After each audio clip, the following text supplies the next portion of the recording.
Chapter 4204. At that time, Alice was still a young doctor. She was not an authority in this field. Therefore she was helpless against such a plague. After Gong Jie and a few others were quarantined, the medical center of Hurricane was out of control for a long time. No one knew how terrible this virus was. It also meant that no one knew how long Gong Jie could survive after being infected with this plague. Many of the mercenaries who came back from Africa with him and were infected with this virus did not survive. Therefore Alice was very nervous at that time. More importantly, in the end, even though the preliminary vaccine had been obtained, no one dared to put it into use without testing it first. No one dared to test it on Gong Jie's body. Therefore at that time, Alice did not know what she was thinking. She appeared in the laboratory and calmly proposed the idea of using herself as an experiment subject. Everyone was overjoyed. At that time, Alice was still very young and had not entered Hurricane yet. She was just an intern in the medical center and was not considered an experienced doctor. Therefore in the eyes of many people she was worthless. However, since she was willing to use her body as the price, the researchers who were researching the vaccine were naturally surprised. However, Alice was also informed in advance that because the vaccine was the preliminary vaccine, once the implantation failed, the virus would backfire and her life would be in danger. Alice understood, but she was not afraid. She did not hesitate to use herself as an experiment subject. However, as expected, the experiment failed and the virus backfired. She was infected with the virus and was finally out of danger after a few days and nights of emergency treatment. However, because she accepted the human experiment without permission, she was expelled from the hospital. It was also because of the virus that she could not have children for the rest of her life. Because of the infection of the virus, most of the chromosomes in her body were destroyed. Even if she could have children, there was a terrible possibility that she would give birth to a deformed child. Therefore she gave up. You did it for Gong Jie? Alice suddenly fell silent. She pursed her lips and said calmly, "You can think of me as the Virgin Mary. For the health of the world I sacrificed my life for righteousness." She was so relaxed that it was difficult to see how painful it was to make this choice at that time. However, Alice did not mention that she was willing to do it for the sake of Gong Jie. She had seen Gong Jie before. Before entering the Hurricane, she had met him by chance as a medical volunteer in Africa. It was only this side that seemed to last for 10,000 years. She dreamed of entering Hurricane and becoming a member of the Hurricane Medical Center. However, as soon as she arrived at Hurricane, she had to deal with the news that Gong Jie was infected with the virus. She did it almost without thinking, even though she knew that this result was definitely not something she could bear. However, at that time, her head was hot and she didn't think about anything else. Gong Jie didn't even know about it. Alice also rarely mentioned this matter. Infertility was the result of a series of full-body checkups after her recovery. She couldn't accept it, but she had to. Fortunately, Gong Jie didn't have any serious problems. After learning a lesson from Alice, the vaccine was perfected. Therefore Gong Jie recovered very well. Chapter 4205. This was enough to make Alice feel gratified. At least Gong Jie was doing well. She liked Gong Jie. Although it wasn't love, this kind of liking was enough for her to give her all. However, she had never confessed her love for Gong Jie to anyone. It wasn't that she didn't think that she was worthy of Gong Jie, but she knew that Gong Jie had no interest in her. If the feelings of liking someone were not mutually willing, then it would only become a burden to reveal one's heart. Hence, Alice had never mentioned this matter to Gong Jie so that he wouldn't feel burdened. She also didn't feel that Gong Jie had to reciprocate her love and her efforts. This wasn't liking someone. This was kidnapping. This was extortion. This wasn't her motive and it wasn't her style of doing things. Hence, she suppressed this matter in her heart. She also restrained her love for Gong Jie deep in her heart. Alice smiled. I didn't expect that my unintentional actions would indirectly save Gong Jie. It's really a coincidence. She pretended to be relaxed, but Yun Shishir's expression turned serious when she saw it. Although Alice didn't show any signs of regret, she still probed carefully, "Actually, you did all this for Xiao Jie, didn't you?" Alice was stunned and didn't say anything. She avoided Yun Shishir's gaze and said casually, "No, I only did what I had to do. Because of me, the vaccine was developed and the illness was under control. As for Gong Jie, that can only be said to be a coincidence." Since she had already said so, Yun Shishir didn't expose her. However, she could see that Alice was restraining her love for Gong Jie. She was almost certain that Alice had ended up infertile because of Gong Jie. However, she could understand Alice's feelings even if she didn't say it out loud. Because, if it was a love that was destined to fail once spoken, it would become a burden. Alice didn't want to put any burden on Gong Jia. Thus, she looked calm and collected, carefully protecting her last bit of dignity. She didn't want her liking to become a kind of demanding and pitiful. Actually, it's not a big deal to be infertile. Alice pursed her lips and said seriously, if there is a chance in the future, I can meet someone I like who also likes me. If he doesn't mind, we can adopt a child and treat her as our own. At least I can fulfill my dream of being a mother. Even if she is not my biological child, I will still treat her as my own. She already had a plan. However, that was a matter for the future. Alice stood up and said to Yun Shirshir, I'm going to check on Natalia. In this way it could be considered as a covert way of avoiding the topic. It was obvious that she wasn't willing to talk much about this matter. Yun Shirshir and Hua Jin also tacitly agreed and stood up with her. The three of them entered the room. At that moment, Yu was sitting in front of the bed and Xiao Yichen was leaning against the sofa. He was obviously sleepy and had fallen asleep. However, he was a light sleeper and had originally closed his eyes to rest. When Alice walked in just now, he woke up with a start. Xiao Yichen opened his eyes and saw that it was Alice and Yun Shirshir. He stood up and said, Mommy? Alice, you're here too. Chapter 4206. How's Natalia? Yu said, her fever seems to have subsided a little. It's not as serious as before. Let me take a look. Alice walked over and took out her thermometer. She scanned her body and the temperature was 39 degrees Celsius. This meant that her fever was slowly subsiding. She relaxed her eyebrows. It seems that her fever is subsiding. Yun Shirshir also heaved a sigh of relief. Hua Jin was still worried. Will it relapse? I don't know. Alice shook her head. My initial suspicion is that she has a fever on the surface of her body. There's no inflammation, no virus infection, and no signs of a cold or fever. I'm guessing that she probably hasn't slept well for a few days. Her body is weak, so it's just a fever on the surface of her body. She should be fine after more rest. Hua Jin was relieved to hear this. Yun Shirshir asked worriedly, are you sure you're all right now? 39.8 degrees Celsius. This number scared me. Yu's body was weak when he was young, but he didn't have such a high fever. Alice comforted her. Don't worry, she'll be fine. If anything happens, I'll ensure her safety. Since I'm here today, I don't plan to leave. Don't worry and have fun. It's rare that you have a break, so you should enjoy it. Leave Natalia to me. Hua Jin couldn't help but feel worried when she said this. He said sadly, I don't have the mood to play anymore seeing her like this. It's okay, I'll stay here to keep her company. Alice nodded. Don't worry, she'll have a good night's sleep. If there are no accidents, her fever should be gone by tomorrow. That's good. With Alice around, Yun Shirshir was relieved. She noticed that Yu's eyes were glued to Natalia, so she walked over to him and squatted down gently. She said seriously, stay here and take good care of Natalia, okay? Yu looked at her and then at Alice. Suddenly she said, since Alice is here, she will take good care of Natalia. I want to accompany Mommy. Yun Shirshir was a little surprised when she heard this. She was not surprised that Yu liked to stick to her since she was young. But at some point Yu also started to become independent. Slowly she no longer relied on her as much as before. She originally thought that Yu wouldn't bear to leave Natalia and would stay to take care of her. She didn't expect him to say that he wanted to stay with her. Yun Shirshir couldn't help but laugh. Mommy isn't sick. Why do you suddenly want to accompany Mommy? Mommy doesn't need Yu to accompany her if she's not sick? Yu suddenly stuck to her and held her hand. He snuggled into her embrace and said coquettishly, I just want to accompany Mommy. It was rare for Yu to act coquettishly. Whenever he acted coquettishly, it was as if he had returned to the time when Yu was 6 years old. He wanted to stick to her all the time like a little tail that couldn't be shaken off. Yun Shirshir's heart instantly softened and her heart collapsed. She gently lifted Yu up. He was already more than 10 years old. When she lifted him up, he instantly rested his head gently on her shoulder, just like when he was young. Yun Shirshir didn't know why, but she could sense a sense of helplessness from him. She was so sensitive. Hence, she felt that Yu was in low spirits today. Chapter 4207. It's nothing. Yu's voice was muffled. It was not loud, but it sounded weak. I want to be with Mommy. Yun Shirshir's eyelids suddenly twitched. She frowned slightly. She could vaguely sense that Yu might have overheard her conversation with Alice. But even though she had lowered her voice, Yu might have heard it and kept it in his heart. Would he think that she was worried about Gong Fan and no longer regarded him as the most important person? Yun Shirshir did not know how to comfort him.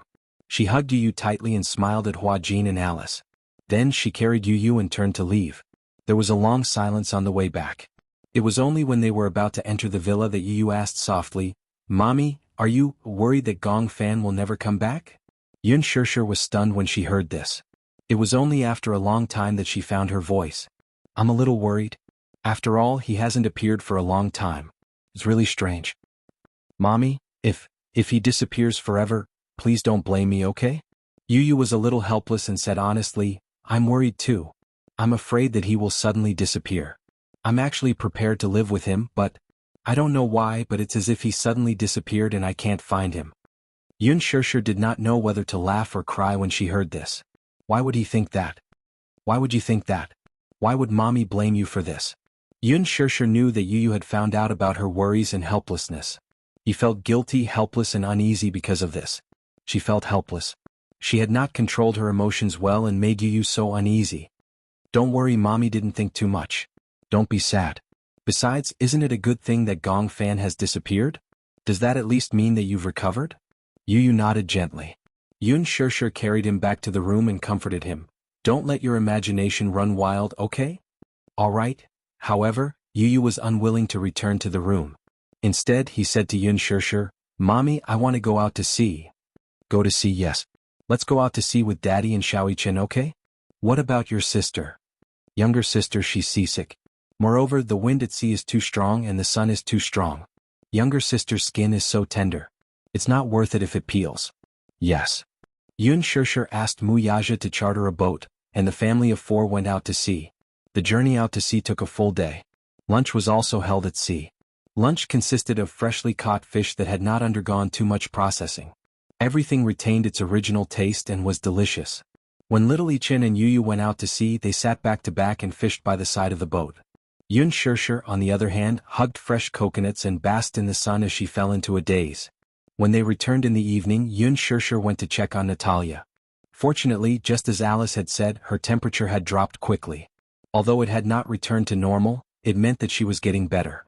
Chapter 4208. After the holiday in Saipan ended, Alice went back to Hurricane to complete the procedures. For a long time, she had to travel back and forth between Hurricane and the country to monitor Natalia's condition.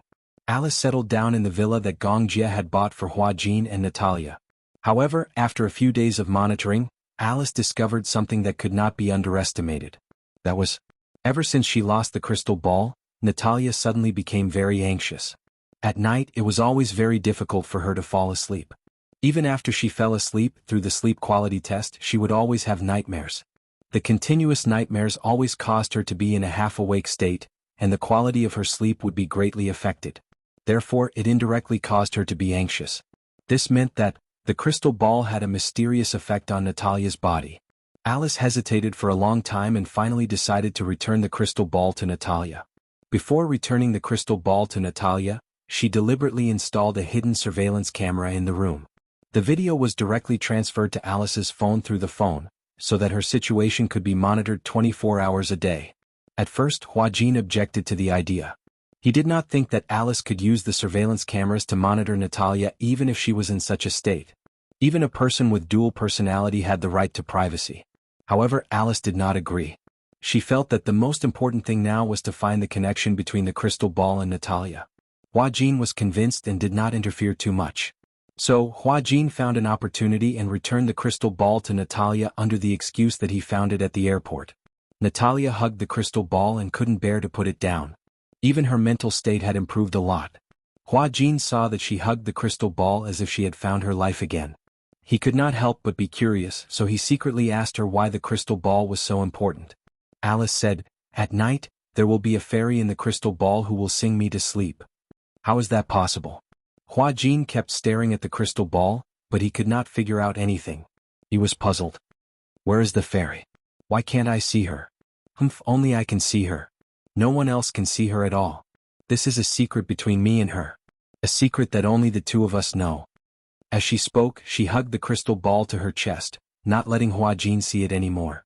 On the day that Hua Jin returned the crystal ball to Natalia, Alice turned on the surveillance camera. However, it was this surveillance camera that made Alice discover a very serious problem. She found that every day before she went to bed, Natalia would hold the crystal ball and stare blankly for half a day, as if she could see something from the crystal ball. But then, there was an obvious change in her condition. This state was not unfamiliar. Alice knew very well that Natalia had been hypnotized into this state. How could this be? This was somewhat beyond Alice's knowledge. Logically speaking, even if it was hypnotism, it still required the hypnotist and the hypnotist to work together. Not one of them could be missing. The crystal ball was nothing more than an auxiliary tool. Chapter 4209. What was even more surprising was that Alice finally discovered Natalia's second personality during the surveillance. Natalia appeared. It was early in the morning. Alice set an alarm to wake up. Usually, Natalia would wake up at 8 o'clock, but Alice would set an alarm at 7 o'clock. She would wake up early and pay attention to Natalia's situation at all times. She clearly noticed that the moment Natalia opened her eyes, she became a stranger. She didn't know that there were surveillance cameras in the room, and she didn't know that her every word and action was being monitored by Alice. Not to mention her, even Hua Jin didn't know where Alice had secretly placed the surveillance cameras. In fact, Alice had placed the surveillance cameras very discreetly. There were a total of 10 corners in the entire bedroom, and they were secretly placed with surveillance cameras. One of them was at the head of the bed, directly facing Natalia's face. When she woke up, she didn't have Natalia's usual eyes, but a pair of cold eyes that Alice had never seen before. Cold, dark, and without a trace of the mortal world. This must be the second personality that Professor Romanka had induced, Natalia. She first sat up from the bed, but she didn't put on her clothes immediately. Instead, she sat on the side of the bed for a while. Then she walked to the desk and sat down. Then she stared at the calendar for a long time. She seemed to be observing the date and something else. Alice looked at it seriously. She realized that other than the change in Natalia's eyes, there were more strange behaviors. Only then did she really believe that the person in front of her was Natalia's second personality, Natalia, and not Natalia. This at least proved that Professor Romanka's creation theory was absolutely successful. Even if a person had a normal personality, they could still create a dual personality through acquired means. This result almost overturned the understanding of all researchers. Alice got up. At the same time, Hua Jin had also gotten up and was preparing breakfast. Natalia's breakfast had always been prepared by Hua Jin. Seeing that Alice had woken up, he was a little surprised and asked curiously, "Why are you up so early?" Although Alice got up early, she didn't have the habit of eating breakfast, so she didn't go downstairs every morning. Alice said to Hua Jin, "There's a problem." "What happened?" "I have a feeling that Natalia might have switched to a second personality today." "Just pretend you don't know." Hua Jin was slightly surprised, but before he could ask anything, Natalia had already come downstairs. Alice still had doubts about whether the woman was Natalia or not, so she still had her reservations. She assumed that the woman was Natalia for the time being, but she was still suspicious. When Natalia came downstairs, Alice observed her closely. From the angle of the surveillance camera, Natalia was cold and indifferent. She didn't even look like a normal child. But once she came downstairs, she showed Natalia's usual innocent expression. "Morning." She walked to the dining table and sat down obediently with an innocent expression on her face. "Are you still having ham and bread today?" Chapter 4210. "I don't want to drink milk anymore. I'm tired of drinking milk every day." She said so. Alice instructed Hua Jin to prepare yogurt without batting an eyelid. She asked, "Is yogurt okay?" "Yeah, that's fine too." Natalia nodded. From her expression, it seemed that she was no different from her usual self. However, Alice felt a chill run down her spine. The Natalia in front of her didn't seem to be any different from her usual self. However, Natalia's cold gaze when she got out of bed still left a deep impression on her. Could it be that all this was her disguise? Alice couldn't help but suspect. Was Natalia a good actress? Hypothetically speaking, this was the case. Natalia was familiar with Natalia's personality in everyone's eyes. Hence, she would deliberately imitate Natalia's every word and action. She even knew what Natalia liked. Yogurt, ham, comic books, swings. However, when Hua Jin placed the yogurt in front of her, Natalia was obviously a little hesitant. However, after a short while, she picked up the cup and took a sip.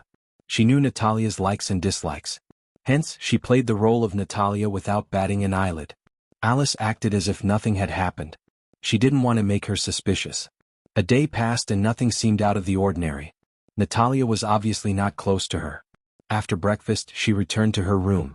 Through the surveillance camera on her phone, Natalia was sitting at her desk, obediently flipping through her comic book. She seemed to be enjoying it. She didn't seem to have changed much from before. Could it be that scene in the morning was her imagination? Alice wondered. Soon the day passed. Natalia went to bed early as usual. However, she keenly noticed that she did not hug the crystal ball before going to bed that day. Instead, she marked a circle on the calendar and went to bed early. Alice sneaked into her room while she was asleep. At that moment, the room was unusually quiet. Only the sound of Natalia's breathing could be heard. It was obvious that she had fallen asleep. After making sure that she was asleep, Alice flipped through the calendar. She was shocked to find that there were circles on the calendar. Not every day had one. On average, there were only 2 circles a week. At most, there were 3 circles. This phenomenon had existed tacitly for 2 months. Could she understand that this was a mark left by Natalia on the calendar? If Natalia was the one who woke up, she would leave a circle on the calendar as a mark. If that was the case, Natalia would appear about 9 times a month. These 9 times, however, Huajin did not notice it at all. Did this mean that Natasha's research was so godlike that even the people around her did not notice this detail? Alice couldn't help but feel terrified. So why did Natalia copy Natalia's every word and action? What was her purpose in doing this? Was to disguise herself? Could it be that this was a way to protect himself? Then, if the hypnosis was real, what was Natalia's purpose for hypnotizing Huajin and Gong Fan? More importantly, a child, even if it was a created second personality, what methods did she have to know hypnosis? Chapter 42:11. Before this, Alice had the habit of communicating with Huajin every day. Usually, it was over the phone to find out about Natalia's situation and changes. However, Huajin said that there was nothing out of the ordinary. That meant that there was a big problem. There were too many things that needed to be uncovered. Alice suddenly realized that Natalia might be hiding many secrets that no one knew about. The next day, when Natalia woke up, Alice discovered through the surveillance that it was the other personality, Natalia, who had woken up and not Natalia. As soon as she walked downstairs, she skipped over to Huajin and asked with a smile, "Can I go and play with you today?" You? Huajin was stunned. Now that Alice was not by his side, he did not know how to reply. He had no way of monitoring Natalia. Usually, the phone that was connected to the surveillance camera was kept by Alice. Hence, he had no way of knowing which personality the girl in front of him was. "Can't I?" Natalia said with some regret. "Can't I go and play with him? I'm so bored here alone." Huajin smiled and said, "I can play with you. But you're not fun." Natalia sat at the dining table and held her head dejectedly. She pouted and said, "Also, with this auntie around, I feel very uncomfortable." Huajin knew that she was not close to Alice. It was not strange that she did not like Alice. Hence, he coaxed her, "I'll take you to play with Brother Yu tomorrow, okay?" "Don't." Natalia started to whine. "I just want to play with him today, okay? Is something wrong with him?" "That's not it." After hesitating for a long time, Huajin finally nodded gently. "Okay. Then I'll take you there after breakfast." "Okay." Natalia clapped her little hands happily, looking very happy. "Then you must eat your breakfast obediently before I take you there." "All right." Natalia had just finished her breakfast when Alice came downstairs. For some reason, the smile on Natalia's face faded when she saw her. Coincidentally, she had also finished her breakfast. She immediately said to Huajin, "I'm full. I'm going upstairs to change." With that, she headed upstairs. Alice looked back at her and asked curiously, "Change clothes? Where is she going?" Huajin said, "She wants to play with you." Upon hearing this, Alice's face sank slightly. She quickly walked to his side and lowered her voice as she asked, "You agree?" "Yes." Huajin sensed that something was wrong with her expression and immediately became nervous. "What's wrong? Can't I?" "It's not that I can't. It's just that her condition is not stable now. I don't want her to interact with you." "What?" Huajin found it strange. "I don't think there's anything wrong with her. Just because you can't see it doesn't mean it doesn't exist." Alice looked at him reproachfully. "Are you going to take her out now?" Huajin nodded hesitantly. "Yes." Alice sighed deeply and frowned. How could she let Natalia and Yu be alone together? Naturally, she was afraid that something would go wrong. Huajin studied her expression and asked tentatively, "Then should we reject her?" Chapter 42:12. "Forget it." Alice waved her hand. "You've already promised her. If you don't go now, she'll definitely be suspicious. Forget it, I'll go with you and be more careful. Who knows, maybe I'll be able to observe something." Hua Jin listened and nodded. However, when the three of them were about to leave, Natalia saw that Alice was going with them and pouted unhappily. Why does she want to go with us? She muttered to Hua Jin. Obviously, she felt uncomfortable with Alice going with them. Hua Jin squatted down and asked her curiously, "Do you not like Aunt Alice?" Natalia turned around to glance at Alice and nodded sadly. "I don't know why, but I feel like she's spying on me." Even Hua Jin couldn't help but be stunned by her sensitive answer for a long time. Hua Jin lifted his head to look at Alice, but Natalia suddenly said unwillingly, "If she's going, then I won't go. I'm not a criminal. Why should she spy on me?" As she said this, she turned her head to the side and said unhappily, "I know I'm sick, seriously sick, but that's not a reason for her to spy on me." She was young, but her logic was not inferior to that of an adult. Hua Jin pursed his lips and looked at Alice helplessly. Alice looked at Hua Jin, then at Natalia and raised her eyebrows. She could tell that the latter was unhappy that she had tagged along. She also felt that it wasn't appropriate for her to go. If Natalia was alerted, it would be detrimental to her research. Alice took a step back and said, "Why don't you guys go? I have nothing to do if I go." "I'm okay," Alice said as she turned around and went back into the house. She stood by the window until she saw Hua Jin and Natalia get into the car. 15 minutes later, she walked to the garage and started a car. She took a shortcut and sped toward Yun Shishir's house. Natalia was on guard. Alice's sixth sense told her that the child was Natalia, not Natalia. Therefore she absolutely could not sit back and do nothing. Because they took a shortcut, Alice arrived at Yun Shishir's house before Hua Jin did. Yun Shishir knew that Hua Jin and Natalia were coming, so she started preparing an exquisite lunch early in the morning. When she saw that Alice was also here, she was surprised. What happened? She looked at Alice and saw that she had come alone. She was a little confused. Where are Hua Jin and Natalia? That little girl is on guard against me. She didn't want me to come with her, so I came secretly. She said that she wanted to play with Yu. I was also worried that she would interact with Yu alone. I want to talk to Yu alone. Yun Shishir immediately nodded when she heard this. I'm okay. Alice went up to the study on the second floor. Yu was reading in the study. Alice knocked on the door and walked in. Yu was a little surprised to see her. Alice? Shoo! Alice walked up to him looking a little serious. Yu was stunned. What's wrong? You don't look well. Did something happen to Natalia? Chapter 42:13. Alice squatted down in front of him and said gently, I found something fishy these few days. Do you still remember when Gong Fan was hypnotized by Natalia? Yu didn't think much of it. That was a coincidence. There's no evidence. It must be Natalia who hypnotized Gong Fan. But don't you think it's too much of a coincidence? The two of them came into contact once and something happened to Gong Fan. I suspect that Natalia's other personality, which is Natalia, might know hypnotism. How could she know hypnotism? It was unbelievable that such a young child would know such powerful hypnotism. Yu found it hard to believe. Even a hypnotist like Alice only finished her apprenticeship a few years ago. Other than Gong Fan, you haven't had any direct contact with Natalia. There are too many unknown possibilities. You can't say for sure, and I don't dare to make a conclusion either. Yu nodded slightly. I understand. You want me to be careful. Alice explained some of the usual hypnotism techniques seriously. Do you know about awake hypnotism? Yu shook his head. He didn't understand the field of hypnotism. Do you remember that I hypnotized you before?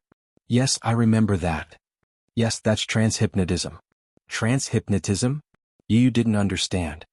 What's the difference between the two? There's a big difference. When a person was awake, asleep, dreaming, and feeling happy, the brain would operate at different frequencies and release different chemicals. The different frequencies of the brain could cause different physical sensations such as fatigue and relaxation. Hypnotism interfered with these frequencies. In other words, it interfered with the brain waves. Transhypnotism was when a person was tired, asleep, or in a trance. The hypnotist interfered with the brain waves to achieve the goal of hypnotism. However, awake hypnotism was the highest level in the field of hypnotism. Awake hypnotism wasn't something that any hypnotist could do. Awake hypnotism required a hypnotist's talent. In other words, it had nothing to do with age. There were many classic examples of lucid hypnosis in the real world. For example, when people saw red, they would immediately think of the national flag and blood donation. When they saw yellow, they would think of sunflowers. Then, when red and yellow were together, they would think of McDonald's. This was the sober hypnosis used in commercials. As for the general public, There was no lack of a minority who accepted such clear-headed hypnosis suggestions. Alice suspected that Natalia had used sober hypnosis on Gong Fan. However, she wasn't present at the time, so she didn't know what had happened. But after Gong Fan saw Alice once, he never returned to this body, did he? Yu nodded. After hearing what he said, he also felt that this was a little too suspicious. Then, what is her goal? Yu's question stumped Alice. Even she could not be sure why Natalia would do that and why she would use lucid hypnosis. She had thought of many possibilities, but none of them could be valid. However, her sixth sense told her that there must be something that she had missed. However, I don't understand. What's the benefit of Natalia hypnotizing Gong Fan? Chapter 42:14. I don't know. But I think there is something suspicious. Yu blurted this out of the blue. When Alice heard this, she was surprised. Go ahead. Professor Romanko worked so hard to cultivate Natalia and used her as an experimental specimen. Why did he let us take Natalia away so easily? Don't you think it's suspicious? Alice was stunned. Yu looked at her and said, I think the real suspect is Professor Romanko. Do you think it's possible for someone else to control her personality? Well, I can't tell you now. Maybe it sounds like a fantasy story, but I do think it's suspicious. Maybe I'm just imagining things. Alice was at her wit's end. But now was not the time to talk about this. Alice looked dispirited. I don't know what went wrong. Anyway, you have to be careful when you interact with Natalia. For example, if you feel tired, don't look into her eyes, her expressions, and her movements. Is it so scary? Yu was puzzled. Even if I'm not asleep, I can still be hypnotized by her? If you feel tired, that's when your brainwaves are at their weakest. It's also the time when you are most susceptible to interference. Yu nodded seriously. Okay, I understand. Downstairs, the sound of a car engine could be heard. Alice sensed that someone had arrived. She said to Yu, I'm going to the room upstairs.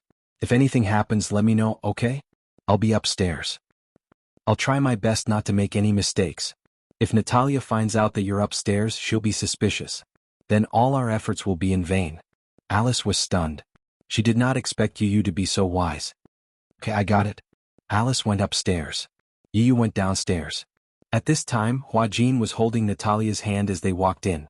When Natalia saw Yu, she showed an unprecedented enthusiasm. Yu? She skipped over and held his hand, revealing a cute smile. I'm so bored at home alone, so I wanted to come and play with you. What do you want to play? I saw the game you played with Xiaoyichen on TV. I want to play it too. Oh, is it a PS4? Yeah, it's a boxing game. Xiaoyichen bought a PS4 and an Xbox 360 at home. When he had nothing to do, he liked to pester Yu to play games. However, now that he was addicted to PlayerUnknown's Battlegrounds, he was not that enthusiastic about these games. Usually, only Yu and Mu Yaja would play them occasionally. There was a layer of dust on the console. This was a console game, so it had to be connected to the TV to play.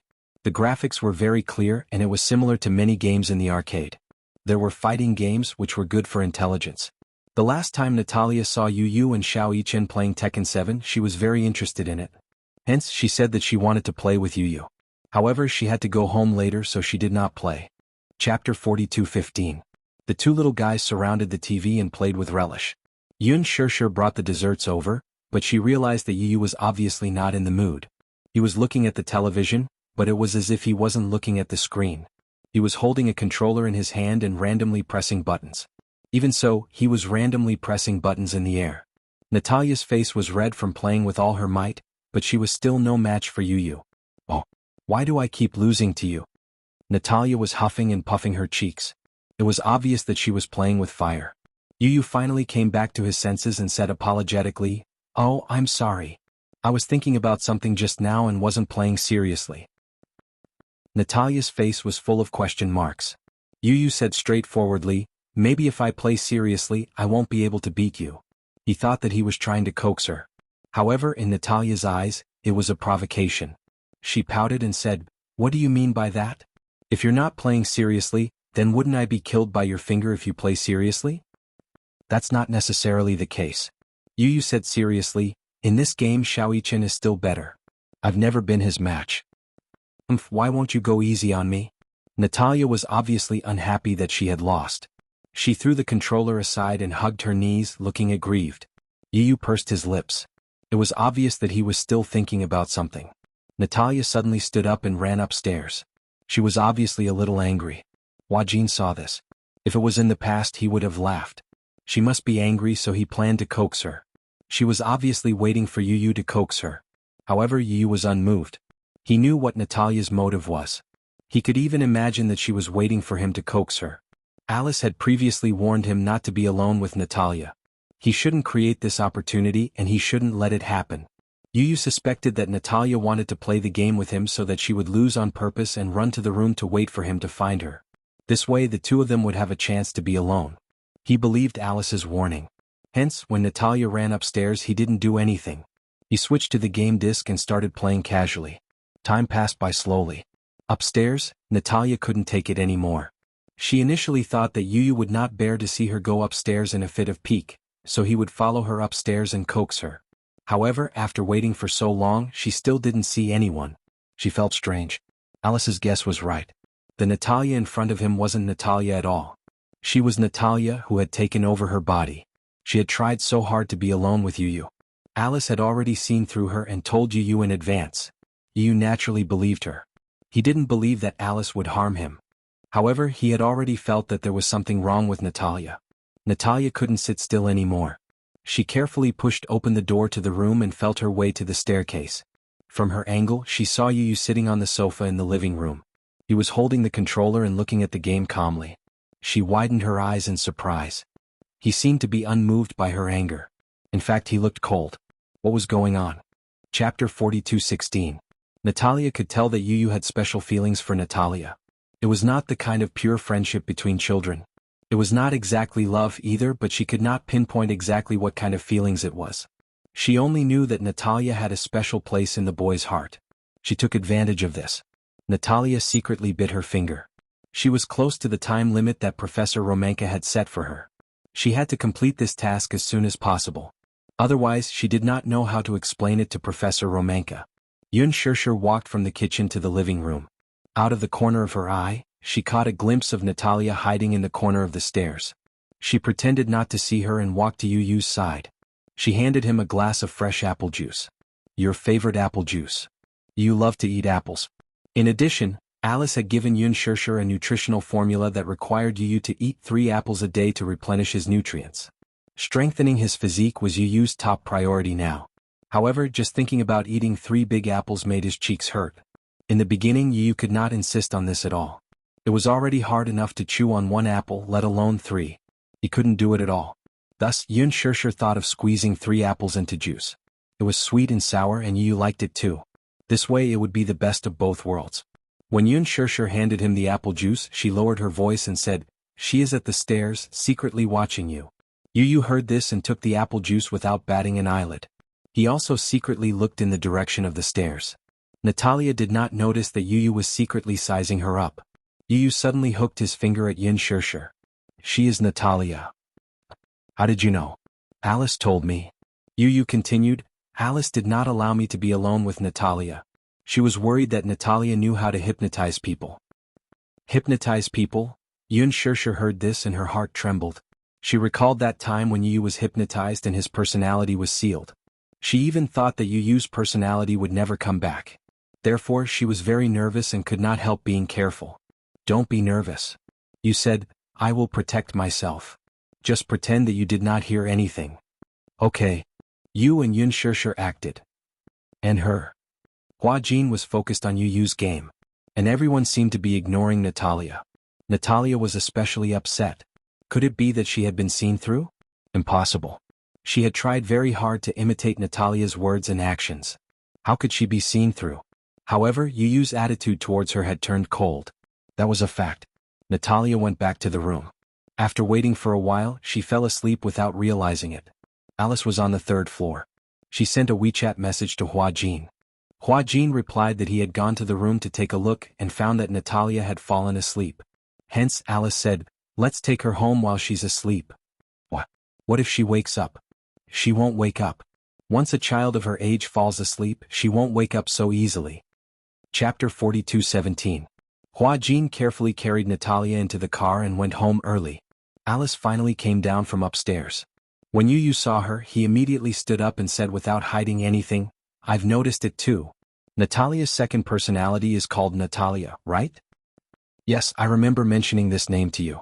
She seemed to be able to create an opportunity to be alone with me today. Yu frowned. What's going on? Have you finally noticed what's wrong with her? Alice said honestly, there aren't many clues now. I'm worried that Natalia's second personality is too shrewd and will realize that I'm observing her sooner or later. In this way, if she raises her guard, I won't be able to notice anything fishy about her. Then are you sure that Gong Fan's disappearance has something to do with her? When Alice heard this, she took a deep breath and said in a low voice, I'm sorry, I'm not sure. I'm just suspecting. But I feel that the possibility of it being related to her is very high. That's why I hope that you'll raise your guard so that you won't make the same mistake again. When Yun Shishir heard this, she couldn't help but hug Yu tightly. Yu looked up and saw Yun Shishir's forbearing gaze. He turned around and said to Alice, How do you know about Gong Fan's current situation? Alice was stunned. What do you mean? You also know that Gong Fan has disappeared for too long. Did he really disappear or did something happen because of Natalia? Is she in danger? I want to ask you to help me find him. When Alice heard this, she was surprised. She said half jokingly, half seriously, Isn't Gong Fan's disappearance good news to you? When Yu heard this, he was in a daze for a long time. Then he lowered his head and said in a low voice, In the past, I probably thought that if Gong Fan suddenly disappeared without a trace, it would be something to be happy about. At least, his departure wasn't accompanied by too much pain. But now I don't think so. What? Alice didn't know if she should ask, but she still wanted to know more about Yu's feelings. Yu said honestly, Whether it's him or me, we're all part of this life. Without him, I'm not me, and without me, he's not him. We was the name, the miracle that was formed. I couldn't lose him. Mommy couldn't lose him either. Yueyao couldn't lose him. Xiao Chen couldn't lose him either. If he was so important, why did he disappear just like that? In the past, I felt that he had occupied my body for too long, so I couldn't spend more time with Mommy. Now, if he can hear me, I want to say that I'm willing to sacrifice more time for him to come back. If he's willing, I can let Mommy tell him a bedtime story every night and sing to him.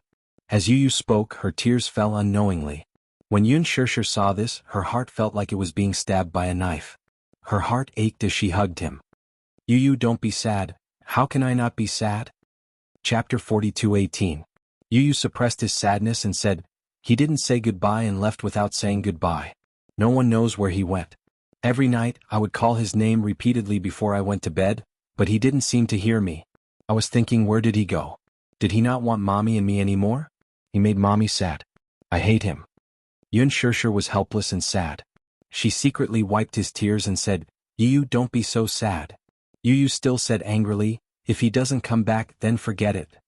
He won't. She cupped his little face and rubbed against it affectionately. If he doesn't come back, it's okay too. But Mommy must really want him to come home. Yu looked into her eyes seriously. That day I heard everything. Yu lowered his eyes in disappointment. Mommy must miss him a lot, right? I didn't protect him well. It's my fault. Alice furrowed her brows, feeling a little sad. We can't make a conclusion too early. No one knows what Natalia did to Gong Fan, but Gong Fan's personality shouldn't disappear so easily. Yu looked at her in surprise. How can you be so sure? If Gong Fan's personality disappeared so easily, the field of multiple personality disorder wouldn't be one of the most complicated topics in the world. There are countless people with multiple personality disorder who haven't been cured. If the problem can be solved so easily, it doesn't exist at all. Alice continued, Moreover, Natalia has multiple personality disorder. She's a patient herself. How can she cure other patients? When Yu heard this, he asked tentatively, So you're saying that Gong Fan's personality can't disappear? With the clues and scientific evidence I have now, it's impossible for him to disappear. Alice gave a definite conclusion. When Yu heard this, his brows finally relaxed. He suddenly said, If you need to do research, I can do it anytime. Since you said that there's a problem with my body, then if you want to study it, I can do it anytime. Alice was a little embarrassed and said, I want to, but your mommy is not very assured. If I really want to study you, I'll need your guardian's permission. Yun Shishir looked hesitant. Even though he was now so familiar with Alice, even though the woman in front of him had once saved Gong Jie's life and was absolutely a trustworthy person. However, she was still worried and would not easily hand Yu over to her. I'm worried. Yun Shishir did not hide anything and said frankly, I didn't know that you would do such research on him, but I can't be at ease if I just hand Yu over to you. Alice shrugged innocently with a helpless expression on her face. It was as if his gaze was saying, "Your mommy will have to be convinced by you. I don't have the right to do it without her consent." Yu knew very well that Yun Shirshir was worried about him. After all, they had been through so many life-and-death separations, she was not willing to take any more risks. It was not that she was worried about Alice. She was worried that Yu would be separated from her again because of some unforeseen event, or that he would not acknowledge her as his mommy like before. Chapter 42:19. Mommy, if you're by my side then it'll be fine. Yu gently tugged at her sleeve and asked cautiously, "Let's try it once." "Let's try it once, okay?" Yun Shirshir looked at Yu hesitantly and then looked at Alice. Alice placed her hand over her heart and said earnestly, "Don't worry, I won't dissect Yu. I'm only using the sleep test and hypnotizing method to find out more about Gong Fan." Yun Shirshir hesitated for a while and finally nodded reluctantly. Alice hadn't expected her to agree. When Yun Shirshir nodded, she was stunned. She had thought that Yun Shirshir would reject her again, but she hadn't expected her to agree. She was stunned for a long time before she came back to her senses. Yun Shirshir said to her seriously, "I trust you because Yu trusts you too." "Okay, I understand. Don't worry, I won't let you down." Sleep monitoring didn't require a huge device. Alice had brought a sleep monitoring device from the headquarters. That night, she rushed over early with the device. In the room, she instructed Yu to lie on the bed and put on a sleep monitoring headrest for him. She turned on the power and his brain waves were displayed on the small screen. "What's this?" "These are your brain waves." "Then, is there any explanation for the sleep monitoring?" Yu suddenly felt that he hadn't asked the right question. He asked again, "Why do you want to monitor my sleep?" "It monitors the frequency of your brain waves when you sleep. From the details of the frequency we can find many problems." Alice then said to him, "Go to sleep." "I can't sleep now." Alice was stunned. "Your mommy said that you usually sleep at this time. But wearing this device doesn't seem comfortable." Yu fiddled with the device on her head and frowned. "Feels quite uncomfortable." Alice carefully adjusted it for him again. "How about this?" "That's much better." Yun Shirshir quickly walked into the room. When Yu saw her, his eyes lit up. "Why don't I ask mommy to tell me some stories? Maybe I can fall asleep this way." "You don't have to tell me a story, just close your eyes. I want to monitor the quality of your sleep, including the degree and time of your sleep," Alice said. When Yu heard this, she felt bored and told her honestly, "Usually it's mommy who tells me stories. If I don't listen to her stories, I'll feel uncomfortable." "This means that you rely too much on your mommy. Can your mommy tell you bedtime stories for the rest of your life?" As Alice said this, she pushed him and urged him, "Close your eyes and sleep." When Yu heard this, he sighed like an old man and gently closed his eyes. When he lay down, he looked at the ceiling and closed his eyes slightly. Although he squinted his eyes, he didn't feel sleepy at all. Alice asked, "Don't you want to sleep?" "Yeah, I can't sleep," Yu mumbled. Although his eyes were closed, his eyelids were twitching violently. "Relax." Alice turned her head and looked at the monitor. On the screen, the frequency was jumping violently. This meant that Yu's mind was filled with thoughts and he was thinking about something. No wonder he wanted to listen to Yun Shirshir's bedtime stories.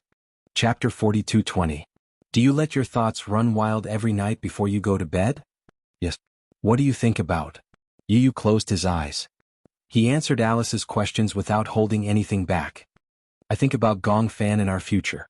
Yun Shirshir sat down at the side and quietly listened to the exchange of questions and answers between the two. It was in such a relaxed state that Yu was completely unguarded. Instead, he was able to tell her everything that was on his mind. Do you like Gong Fan? So. Do you hate him? I don't. Then what kind of feelings do you have for him? Yu pondered for a moment and finally let out a long sigh. I owe him. I feel guilty. Why? Because I was the one who forced him out. It's just that in the past I've been chasing him away trying to get him out of my body. Yu's eyelashes suddenly twitched violently. The frequency of the monitoring on the screen was getting faster and faster. He suffered pain that he shouldn't have to suffer, but I was so cowardly that I avoided all of it. He suffered so much for me, but I saw him as an evil person. Actually, he's not a bad person. It's just that he has always received negative and repressed emotions. That's why he developed a dark personality. But not only did I not understand, When Yun Shirshir heard this, she couldn't help but feel her heart ache. She covered her mouth tightly and felt extremely guilty. She didn't want Yu to hear her sobbing. She felt heartache, powerless and uneasy. She knew what kind of childhood Yu had had. Back then she had kept Yu by her side out of selfishness. However, she hadn't given him a peaceful childhood. She should have known. She didn't have the ability to give him a good childhood, but she had kept him by her side out of selfishness. It was all her fault. Yun Shirshir felt lonely, but then she heard Alice ask, "Did you create him?" "Yes." "Why?" "Because." Yu's calm brows furrowed slightly as a tear rolled down from the corner of her eye. "I feel lonely." Yun Shirshir widened her eyes in shock. "Lonely? Why do I feel lonely?" "When I was young, everyone had parents, brothers, sisters, and so many friends. But I felt that I couldn't get along well with those children." "Why? Why can't we get along well?" "Because I keep feeling that their world is different from mine. Their parents would send them to school, and after school someone would send them home. When they got home they would have a warm dinner, but I didn't. I also want to have a father and a brother. I fantasize about having such a family, but I know that mommy is also very lonely. I shouldn't force so much. So, I always imagined that I had an older brother until one day I felt that he had appeared." "Do you remember what day it was?" Chapter 42:21. Yu paused and his voice suddenly became gloomy. "When I fell asleep at night, I saw him in my dream. He was standing there alone, covered in injuries." "Was it Gong Fan?" "Yes, at that time he didn't have a name. He didn't seem to see me, but I could see him standing in the dark world with a lonely gaze." Yu continued, "He didn't have any friends." Alice looked at him and suddenly asked softly, "Have you ever thought of being friends with him?" "No." Yu frowned and said uneasily, "I was afraid that he would snatch her from me." "Snatch from what?" "Mommy." Yu gradually looked exhausted. "Apart from mommy I have nothing. I don't have any friends or family. I only have mommy. What if he snatches mommy away from me?" So at that time, I hoped that he would die. Yu's voice suddenly became cold. "I hoped that he would never appear in my world again." Alice furrowed her brows and turned to look at Yun Shirshir, only to see that the latter's face was already streaked with tears. "I'm sorry," she prayed in her heart. She didn't expect that his childhood experience would leave Yu with such a dark world in his heart. "But, later on I didn't want him to die." Yu was obviously in a difficult situation. He rubbed his eyes and turned over slightly. Alice immediately adjusted the blanket for him. "Why didn't you want him to die?" "Because mommy seems to like him a lot." Yu said seriously, "I also feel very guilty towards him. If it wasn't for him, I wouldn't have been able to bear the pressure of the darkness. I feel that Gong Fan is a real strong person. He stands in the dark and is so calm. He has suffered so much for me. It would be too cruel for me to chase him away. Mommy also loves him and loves him. So I hope that he will stay. When we were young he bore so much for me. Now that I'm bearing this for him, it's not worth mentioning. Actually, if you had told your mommy about what had happened to you back then, you wouldn't have had to go through all this." Yu suddenly sighed helplessly. "I don't want that. I don't want mommy to know about this." His resolute tone surprised Alice. "What?" "Because I happened to hear mommy and grandpa mention that she regretted keeping me by her side. Perhaps it was because she saw that I didn't have a good childhood, so she wanted to send me back to daddy's side and let me live a better life. If I let her know that I'm not doing well, she'll definitely send me away." "You can't bear to leave your mommy." "Even if I die," Yu's lips parted. "I want to die in mommy's arms too. I'm not going anywhere." When Yun Shirshir heard this, she stood up gently and walked to the balcony. She lowered her head weakly. After about a quarter of an hour, Alice also came out. She leaned against the railing and casually lit a cigarette. The smell of smoke drifted into Yun Shirshir's nose, but she didn't find it pungent. She even gasped and choked a few times. "Why did you come out?" Alice raised her eyebrows. "You can't bear it?" When he said those words just now, what kind of state was he in? Chapter 42:22. Goodness gracious. Yun Shirshir was extremely vexed. What had she done? Yu was still so young. Why did he have to go through such a cruel experience? "It's all my fault." Yun Shirshir covered her face sadly and said in a daze, "At that time, I shouldn't have kept him by my side out of selfishness. I clearly didn't have the means to give him a wonderful childhood. I shouldn't have brought him back. It's all my fault. It's all my fault." Alice looked at Yun Shirshir's sad expression and felt her heart ache. She didn't have a child, but she could understand this feeling. She imagined that she wanted to give him the best thing in the world. However, the reality was, she didn't have the ability to do so. Alice smiled helplessly and said plainly, "Who said that you didn't give him the best thing in the world?" Yun Shirshir looked up with tears in her eyes and looked at her in surprise. Alice smiled. To him, aren't you the best thing in the world? Yun Shirshir was stunned. She opened her mouth in surprise. When she came back to her senses, she gently wiped away her tears. When she heard the conversation between Yu and Alice while he was half awake, she felt heartbroken. However, when she heard what Alice said now, she felt a little conflicted. Don't give him what he thinks is good and don't blindly put all the blame on yourself. Life is irreversible. Everything can't be overturned. Accept everything calmly. Thank you. Yun Shirshir said, to think that I was still wary of you. I didn't expect you to be so much more mature than me. If you care too much about someone, you'll naturally be confused. As Alice said this, she flipped through the printed monitoring report and took a drag on her cigarette. Yun Shirshir looked at it. There were all kinds of complicated lines on it. She couldn't understand it and asked curiously, what is this? This is the frequency of his sleep quality.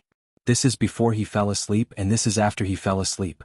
Alice pointed at the paper and said to her, did you notice that after he fell asleep, the frequency of his brain waves became stronger? What does this mean? This means, Alice frowned and said, this means that his sleep quality is very poor. Poor sleep quality? Yes. Alice said, patients with dual personality are most afraid of poor sleep quality. If the quality of sleep was not good, the negative mental pressure would be too strong, and it would be very easy for one's mental power to collapse. A person's willpower was often very weak. Sometimes, it could be very strong and seemingly indestructible. But often the more indestructible a person looked, the easier it was for a straw to crush him. Therefore, having a good sleep quality was also the only way to maintain a good mental state. When people don't sleep well, it's easy for them to get anxious. Yun Shirshir nodded. No wonder. I also felt that Yu's mental strength had become very poor recently. During the day he was always depressed and looked like he had a lot on his mind. Yu is very dependent on you. But this kind of dependence might not be a good thing. Sooner or later he will have his own family. If he continues to rely on you like this, it won't be a good thing. Chapter 42:23. Yun Shirshir nodded solemnly. I know that too. I also feel that he shouldn't rely on me so much. However, Yu is already much more independent than before. Actually, I can understand the bond between the two of you. After all, for a very long time, at least since he was born, you have always been by his side. Hence, his dependence on you can't be replaced by anyone else. Similarly, your dependence on him can't be replaced by anyone else. But have you ever thought that he can't rely on you for the rest of his life? Yun Shirshir hummed in acknowledgement. I understand now. However, the most important thing now is to find out what exactly happened to him. Do you want Gong Fan to come back? Alice asked seriously. Yun Shirshir didn't answer immediately. Instead, she looked at her hesitantly. Alice sighed. I can tell that you are very hesitant. On one hand, you can't bear to part with Gong Fan. On the other hand, you don't want to be a burden to Yu, right? Yes. Yu only feels guilty towards Gong Fan. What about you? Apart from guilt, is there anything else? Alice's question made Yun Shirshir fall into a daze. In her mind, she seemed to have already imagined Gong Fan snuggling in her arms and hugging her helplessly. She still remembered that in front of others, he had always been arrogant and unruly.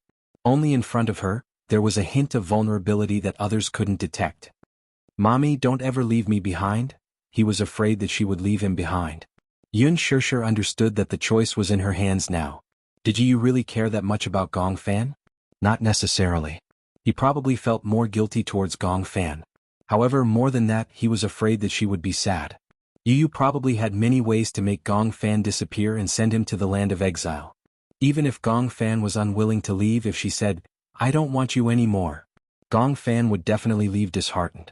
But the most contradictory thing was that she would rather Gong Fan live in her world than in Yu's. If it were her, she would be willing to bear all the pain. However, if it was Yu, she couldn't bear to let Yu carry so much burden. She also had no right to interfere with Yu's thoughts. If Yu was unwilling to coexist with Gong Fan, then it would be meaningless for her to force him.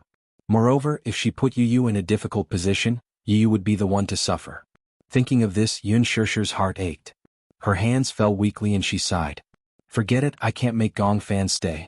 No matter what, I just want Yu to be fine. I can't put so much pressure on Yu because of my own thoughts. If you must force me to make a decision, I'm willing to. Yun Shirshir almost could not go on with her words. She looked up and looked at Alice seriously. Holding back her tears, she choked and said, I'm willing to give up Gong Fan. This sentence was undoubtedly a knife to her heart. But she had no choice. She could not bear to see Yu on the brink of agony. Give up. Yun Shirshir persuaded herself. She thought that Yu would definitely understand her decision. Chapter 42-24. Can I perform hypnosis on Yu tomorrow? Hypnosis? She could tell that Yun Shirshir was extremely nervous when she heard the word hypnosis. She looked at her warily. Alice laughed when she saw this. Don't tell me you're thinking that I'm going to hypnotize Yu and make him lose his memory again? You won't. Yun Shirshir was just too sensitive. After all, she didn't have a good impression of the word hypnosis. The first time I performed hypnosis on Yu, I didn't get your consent. But it's different now. I'll seek your opinion now. If you agree, I can perform the hypnosis then. Why are you performing the hypnosis? Yun Shirshir asked with concern. She had to understand the nature and purpose of the hypnosis before she could come to a conclusion. Alice said, I want to find Gong Fan. The hypnosis was scheduled for 1:30 p.m. the next day. Alice had chosen this time because it was the time when people would feel sleepy after a full meal. At the same time, it was also the time when people would feel most relaxed. There was a high chance that the hypnosis would succeed at this time. Yu naturally agreed and was willing to undergo the hypnosis. She also wanted to know where Gong Fan was hiding. The hypnosis process may produce some painful images. Can you withstand it when you enter the depths of your dreams? Yu didn't think much of it and said casually, no matter how painful it is, can it be as painful as the first time I was hypnotized? Alice couldn't help but feel guilty. She cleared her throat awkwardly and didn't say a word. Yu turned to Yun Shirshir and said, Mommy, I'm going to start the hypnosis. Don't be here anymore. Be good and wait outside the door. Don't you want me to be here? Before Yu could reply, Alice immediately explained, when you perform the hypnosis, it's best not to have a third party present. Otherwise, the hypnotized person will be easily disturbed. All right. I understand. Yun Shirshir stood up and silently left the room. She respected Alice's opinion. Yu lay down on the recliner. From this angle, the afternoon sun shone on her body, especially on her face. It was warm and moist, and for a moment she felt sleepy. Alice casually placed a metronome next to her. She sat beside Yu and talked to him softly. Her voice became softer and softer. Gradually, Yu's eyelids became heavier and heavier. Relax. Close your eyes and imagine yourself lying on a patch of grass with the wind gently blowing on your face. Alice's voice was bewitching, guiding Yu's thoughts in the direction she wanted. Yu finally closed her eyes and her breathing gradually became even. He successfully entered the dreamland. When he opened his eyes again, he realized that he was really lying on a patch of grass. There was a blue sky and white clouds. There was a gentle breeze and the sun surrounded him. It was warm and comfortable. He just lay there freely and couldn't bear to move for a moment. What do you see? Alice's voice was still accompanying him. Yu opened his eyes and looked up at the sky. He saw a kite floating in the sky, flying higher and higher. I see a kite. A kite? Chapter 42-25. Gong Fan? Yu blurted out. Alice was stunned. Gong Fan? How could it be? In the dream, Yu was already running toward Gong Fan without a care for anything else. He was standing on the top of the mountain and could see far away. From his angle, he could easily see the person who was running and flying a kite at the foot of the mountain. He had the same attire, clothes, and face as him. However, his expression was cold. Even when he was flying the kite, his face did not have the innocence that a child of his age should have. Instead, he was looking at the kite in the sky silently. From time to time, he would step back and tug gently. Gong Fan. Yu did not expect to see him. He immediately ran towards him happily. Gong Fan. He was getting closer. It was as if there was wind under his feet. He quickly came to Gong Fan's side and called out softly. Gong Fan seemed to have heard his voice. He turned around and looked at him coldly, but a sense of disgust appeared in his heart. Why are you here?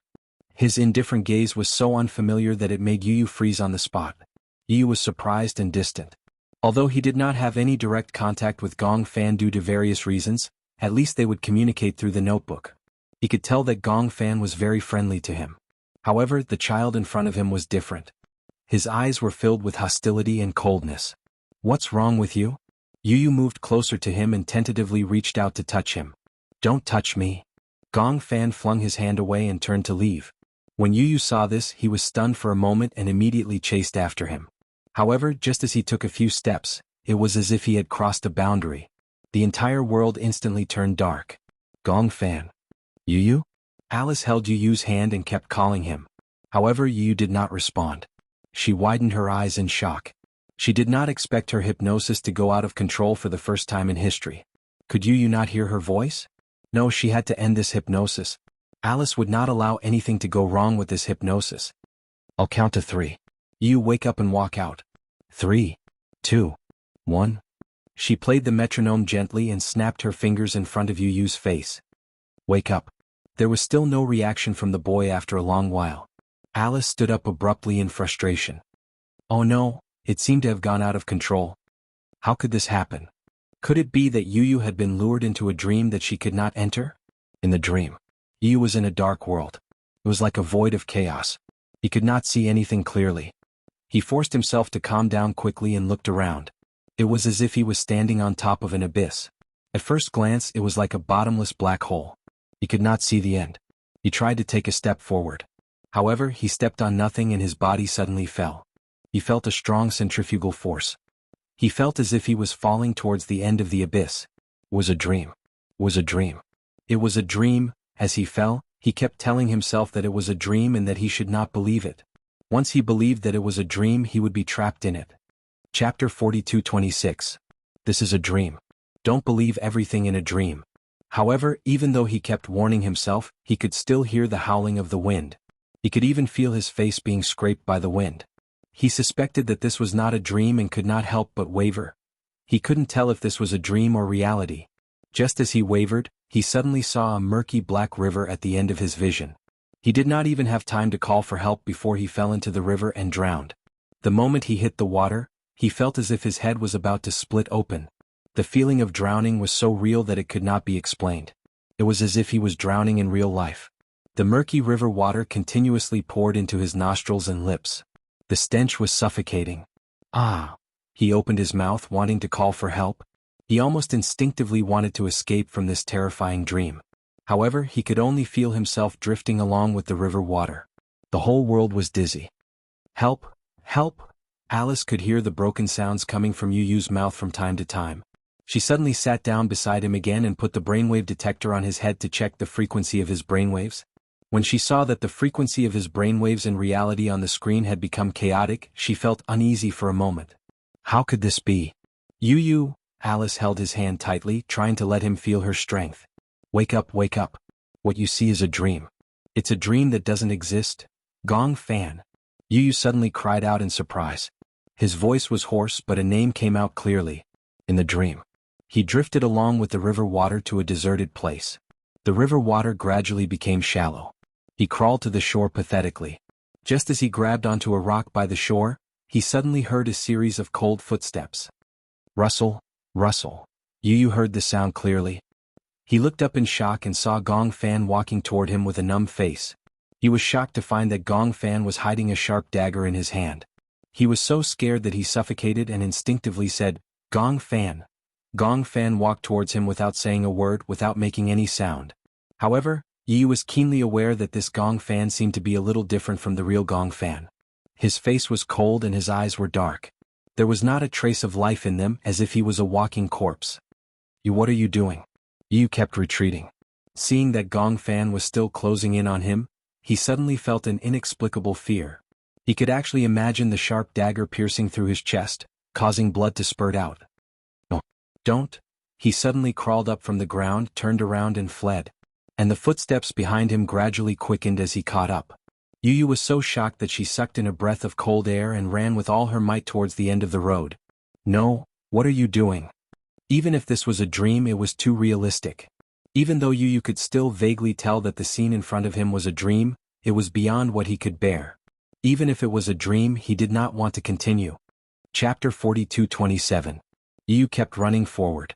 His willpower was crumbling in such a scary dream. There was no way he could survive. Behind him, the sound of footsteps became more intense. Yu could even feel that the hurried footsteps were right behind him. How could this be? Could it be that the dream had started to collapse? Had it completely gone out of control? Don't come over. Don't. Yu kept waving his hands. His face was flushed red because of the suffocation. Yun Shishir, who was outside the door, heard Yu mumbling uneasily. She opened the door a little and saw Alice frowning and looking at Yu in fear. She took a step forward and wanted to enter the room. Alice looked up at her and said, "Sure. You can come in but don't speak." "Okay." Yun Shirshir walked into the room and saw Yu lying on the chair with a red face. Her heart ached and she asked anxiously, "What happened?" "The hypnosis is out of control." "Out of control?" Yun Shirshir almost shrieked out loud. She didn't know what it meant to lose control. But looking at Yu's painful expression, even Alice couldn't imagine how Yu could break free from the nightmare. "The dream is out of control," Alice said with a serious expression. "This means that I can't control his dream anymore." "What does that mean?" Yun Shirshir was confused. She only felt that Yu was in a terrible situation. She was afraid that Yu would end up like Gong Fan. She couldn't accept such a blow. Alice gasped. "I suspect that he met Gong Fan in the dream." Yu felt himself being pinned to the ground by a powerful force. He struggled with all his might and finally managed to break free. However, he saw a dead end right in front of him. Behind him, the strong force grabbed his collar again. Yu turned around abruptly and finally saw the face of the person in front of him. Gong Fan stood expressionlessly in front of him, his hands gripping his collar tightly. His expression was filled with hostility. Gong Fan. It was indeed him. Yu was in disbelief. He had never thought that Gong Fan, who had always been friendly with him, would show such a terrifying side to him. "What are you trying to do?" Gong Fan stared at him coldly. Suddenly, his lips curled into a contemptuous smile. "What do I want to do?" Yu looked at the rising murderous aura in his eyes and felt a chill run down her spine. He had never been afraid of anything and he was seldom really afraid of anyone or anything. However, the young man standing in front of him with a cold gaze finally made him feel a sense of fear. "You control the real world of this body, and I control the dream world of this body. In the real world you are the king. But here you can't win against me." In the next second, Gong Fan suddenly raised his hand. The sharp dagger in his hand suddenly glowed with a cruel light. "No!" Yu shook his head frantically. "Don't do this. You can't do this." He didn't understand why Gong Fan had become so violent and cruel. This wasn't like him. Chapter 42:28. "Pfft! You're not allowed to invade my territory." Gong Fan's eyes were red as he ruthlessly stabbed him with the knife. Even though it was a dream, the pain of having his chest pierced through was still heart-wrenching. It was so real that it could not be explained. Yu was in so much pain that he frowned and almost couldn't speak. He could only feel the sharp tip of the dagger piercing through his chest as if it was going to pierce through his thin body. One stab after another until blood splattered everywhere, Yu woke up abruptly and opened his eyes. He took in a deep breath of cold air until his blurry vision gradually cleared up. He finally saw clearly. At that moment he was lying on the bed with the ceiling light hanging above his head. Muyaja and Yun Shirshir were standing nervously in front of the bed.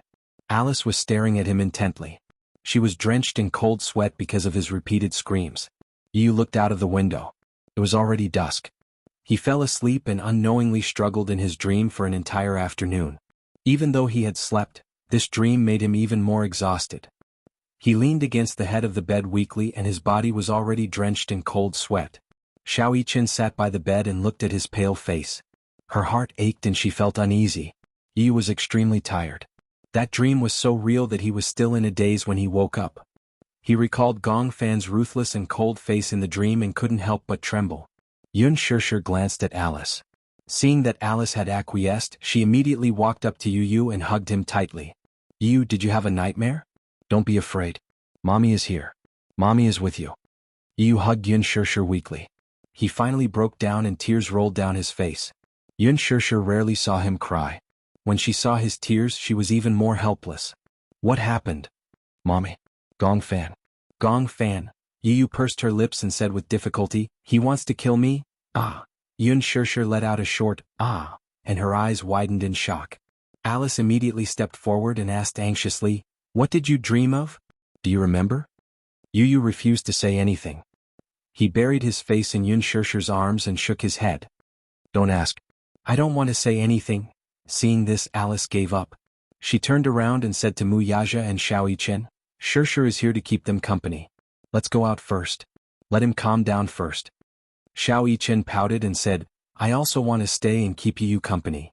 Yun Shirshir turned around and coaxed him gently, "Yichen, be good. Go out first. It's fine with Mommy here." "Okay then. Mommy will keep Yu company." Xiao Yichen was very obedient. With Yun Shishir's words, he obediently left the room with Mu Yaja. Although Mu Yaja did not say anything and was not good at expressing concern verbally, Yun Shishir could tell from his eyes that he was very worried. She smiled and said, "It's okay. I'll take good care of him. Don't worry too much." Okay.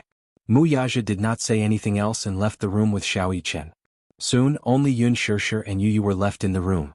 After a long time, Yun Shishir finally could not hold back and asked worriedly, "What did you mean by what you said just now?" Chapter 42:29. You can tell Mommy what you dreamed of. Mommy will keep it a secret and won't tell anyone." After her repeated coaxing, Yu finally raised his head. She saw that his eyes were unbelievably red. He was crying. Yu had always been like a little adult. He was mature, rational, and responsible. It was rare to see him cry. Seeing him cry, Yun Shishir's heart ached even more. She hugged him tightly and said helplessly, "It's okay if you don't want to talk about it. Mommy is just too worried about you." "He wanted to kill me, Yun Shishir was secretly shocked, but on the surface she maintained a calm expression. "Gong Fan, I dreamed that he was chasing me with a knife. Then he pressed me against the wall and stabbed me in the heart." Yu recounted in a trembling voice. Even though he didn't add too much detail, just imagining that scene made him shudder uncontrollably. Yun Shishir found it hard to believe. However, since he said that it was a dream, she comforted him and said, "You said it was a dream. A dream is a dream. Don't take it seriously." "I kept thinking that just now." Yu sniffed.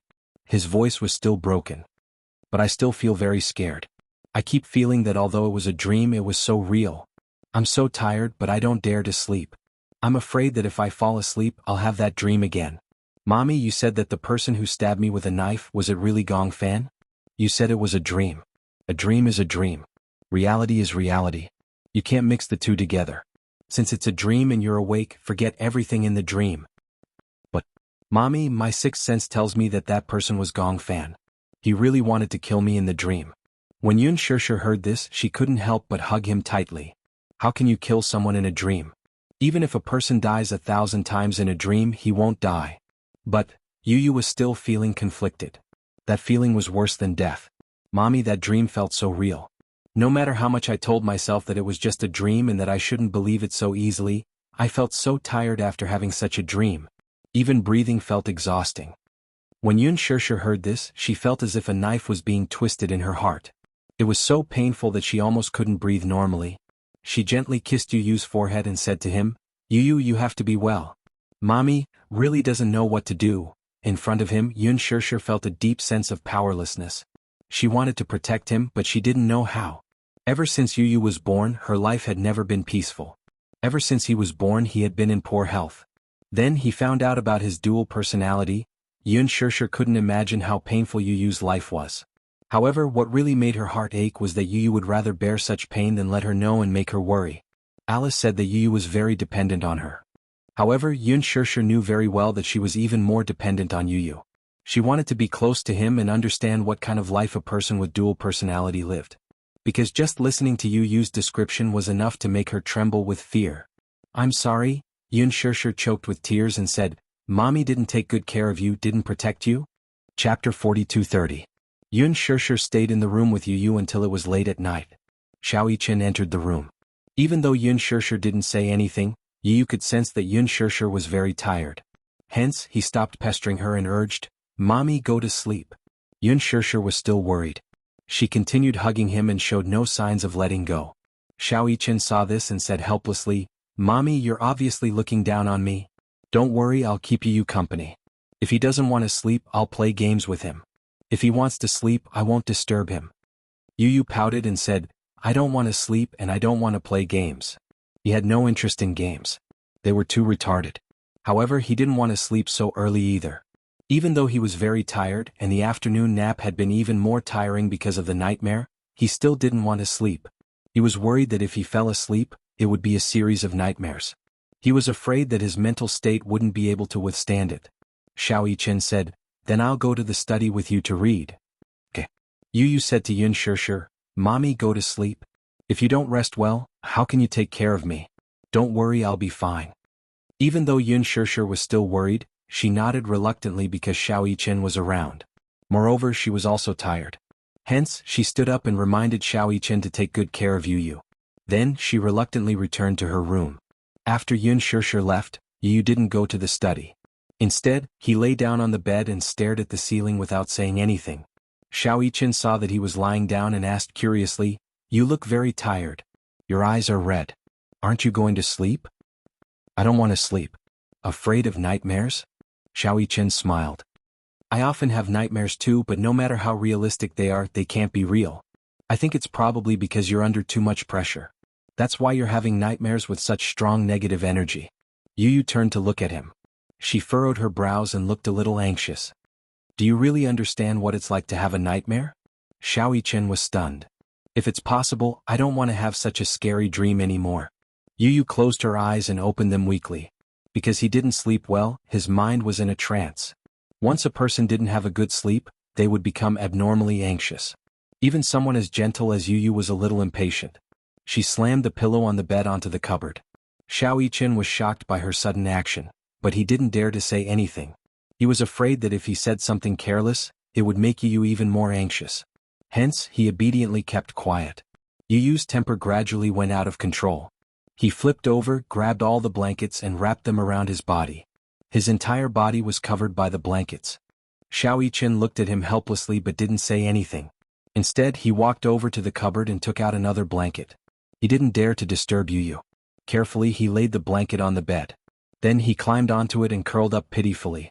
Noticing the cautious movements beside him, Yu lifted the blanket to take a look, only to see his older brother's uneasy look. No matter how angry he was, he could not help but be amused. Chapter 42:31.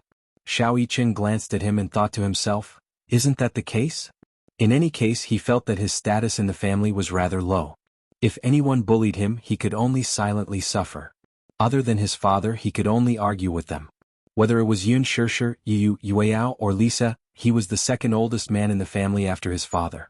As the second oldest man in the family, of course he had to be more magnanimous. Especially when it came to Yu and Yueyao, he had to be more lenient. For some reason, when Yu saw Xiao Yichen looking at him innocently, he broke into laughter. "Brother, do I always bully you? I feel like you've become a punching bag." When Xiao Yichen heard this, his eyelids twitched. Yu's tone suddenly became gentle, and he was momentarily stunned. Okay. I won't bully you anymore. Otherwise, you'll always think that I'm bullying you." Xiao Yichen pursed his lips and said in an old-fashioned manner, "Well, I'm your older brother. Also, when you were in mommy's stomach, I was always fighting with you for nutrients. When you were born, your body was already weak." The more he spoke, the lower his voice became. Other people might not be able to understand Xiao Yichen's feelings. He vaguely realized that Yu's poor health might have something to do with him. When he was in Yun Shishir's stomach, he must have been the most domineering one, fighting with his twin brother for nutrients. Therefore, he felt an indescribable sense of guilt towards Yu. If it wasn't for him, Yu might have been very healthy. At the very least, he wouldn't have wasted his childhood in the hospital. He could have been like other children, flying kites outside every day and playing with other children. He wouldn't have had to watch helplessly. Xiao Yichen suddenly recalled, "I remember playing a horror game in the past. The main characters in the game were a pair of twin sisters." "Twin sisters?" "Yeah. According to the ancient customs of many countries, the firstborn twin is considered the younger brother or sister, and the last-born twin is the elder brother or sister." "Oh? Why does it say that?" Xiao Yichen said, "I read a report saying that medical science believes that the firstborn twin should be the younger brother or sister. Since the second twin is born in the womb, it means that they develop earlier. The second twin's the second twin is closer to the uterus, therefore they're born first." "I see." When he heard this, he couldn't help but find it interesting. "According to this logic, I should be the elder brother." Yu stroked his chin and came to this conclusion with a straight face. "In that game it's the same. Those who are born first are the younger ones and those who are born later are the older ones. No wonder I'm more mature than you." Xiao Yichen's game was called Zero Red Butterfly. In the game, there was an ancient village, Jieshan village, which was built at the entrance of the Yellow Spring. In order to suppress the hollow that was humming at the entrance of the Yellow Spring, they held a ceremony to sacrifice the twins as Hongji. Chapter 42:32. When the power suppressing the void weakens, they must sacrifice the red Ji. Otherwise, when the void's resentment erupts, it will lead to the destruction of the village. Coincidentally, the village would give birth to a Gemini every certain period. In the village's knowledge, the Gemini was originally one person, but was produced separately in order to be the red G in the red funeral ritual. Therefore, the villagers believed that in the red funeral ritual, when one of the Gemini killed the other, the Gemini would merge into one and release a powerful force. This force could suppress the voids and protect the village. It was a game that Xiao Yichen played a long time ago, but for some reason when he saw that it was a Gemini setting, he couldn't help but buy it. At the beginning of the game there was a pair of Gemini sisters. The older sister, Amakura Ing, broke her leg when she played with her younger sister, Amakura and I. Amakura and I discovered that her older sister was chasing after a red butterfly. Amakura and I chased after her older sister and accidentally crossed a barrier, entering a village that had disappeared from the map. In the process of searching for her older sister, she also learned about the village's secret. It turned out that the village had disappeared a long time ago. After the Toshiro family completed the last successful ceremony, the village held the red funeral ceremony again. This time it was held by the Tachibana family's twins, Muyu and her older brother, Shuyu. The two of them were kind and had deep feelings for each other. However, during the ceremony Shuyu couldn't do anything to Muyu, so she was killed by the ceremony and thrown into the void. Although Muyu was indeed killed during the ceremony, Shuyu's longing for Muyu was too strong, so the red funeral ceremony failed and the void wasn't suppressed. In fact, this kind of red sacrifice that was held regularly was called the Yang sacrifice. When the Yang sacrifice failed, Yin sacrifice had to be held. It was used to temporarily prevent the resentment of the void from exploding, so as to buy time for the next Yang sacrifice. The content of the Yin sacrifice was to turn the sacrificial person into a wedge, like a human pillar, and then throw him into the void. If both the Yang funeral ceremony and the Yin funeral ceremony failed, there would be a great payback, which was the moment of destruction. After the Yin funeral ceremony, they had to prepare for the next ceremony. The next ceremony was held by the village chief, Hei's, who was the head of the ceremony. Hei's had a pair of twin sisters. After his two daughters were born, he was certain that these two daughters had come to this world with the mission of offering sacrifices. The elder sister was called Ba Chong, who was born later, and the younger sister was called Sha Chong, who was born earlier. They were the Tao Tsang sisters before reincarnation. Shuyu didn't want the same tragedy to happen to the Hei sisters, so she wanted to ask someone to take the sisters away from the village. Shuyu had promised Muyu not to let the same thing happen again. After asking the folklorist Zhong Fong to take the two sisters away, Shuyu thought that he had fulfilled his promise with Muyu. Unable to let go of Muyu's death, he finally hanged himself in the confinement room.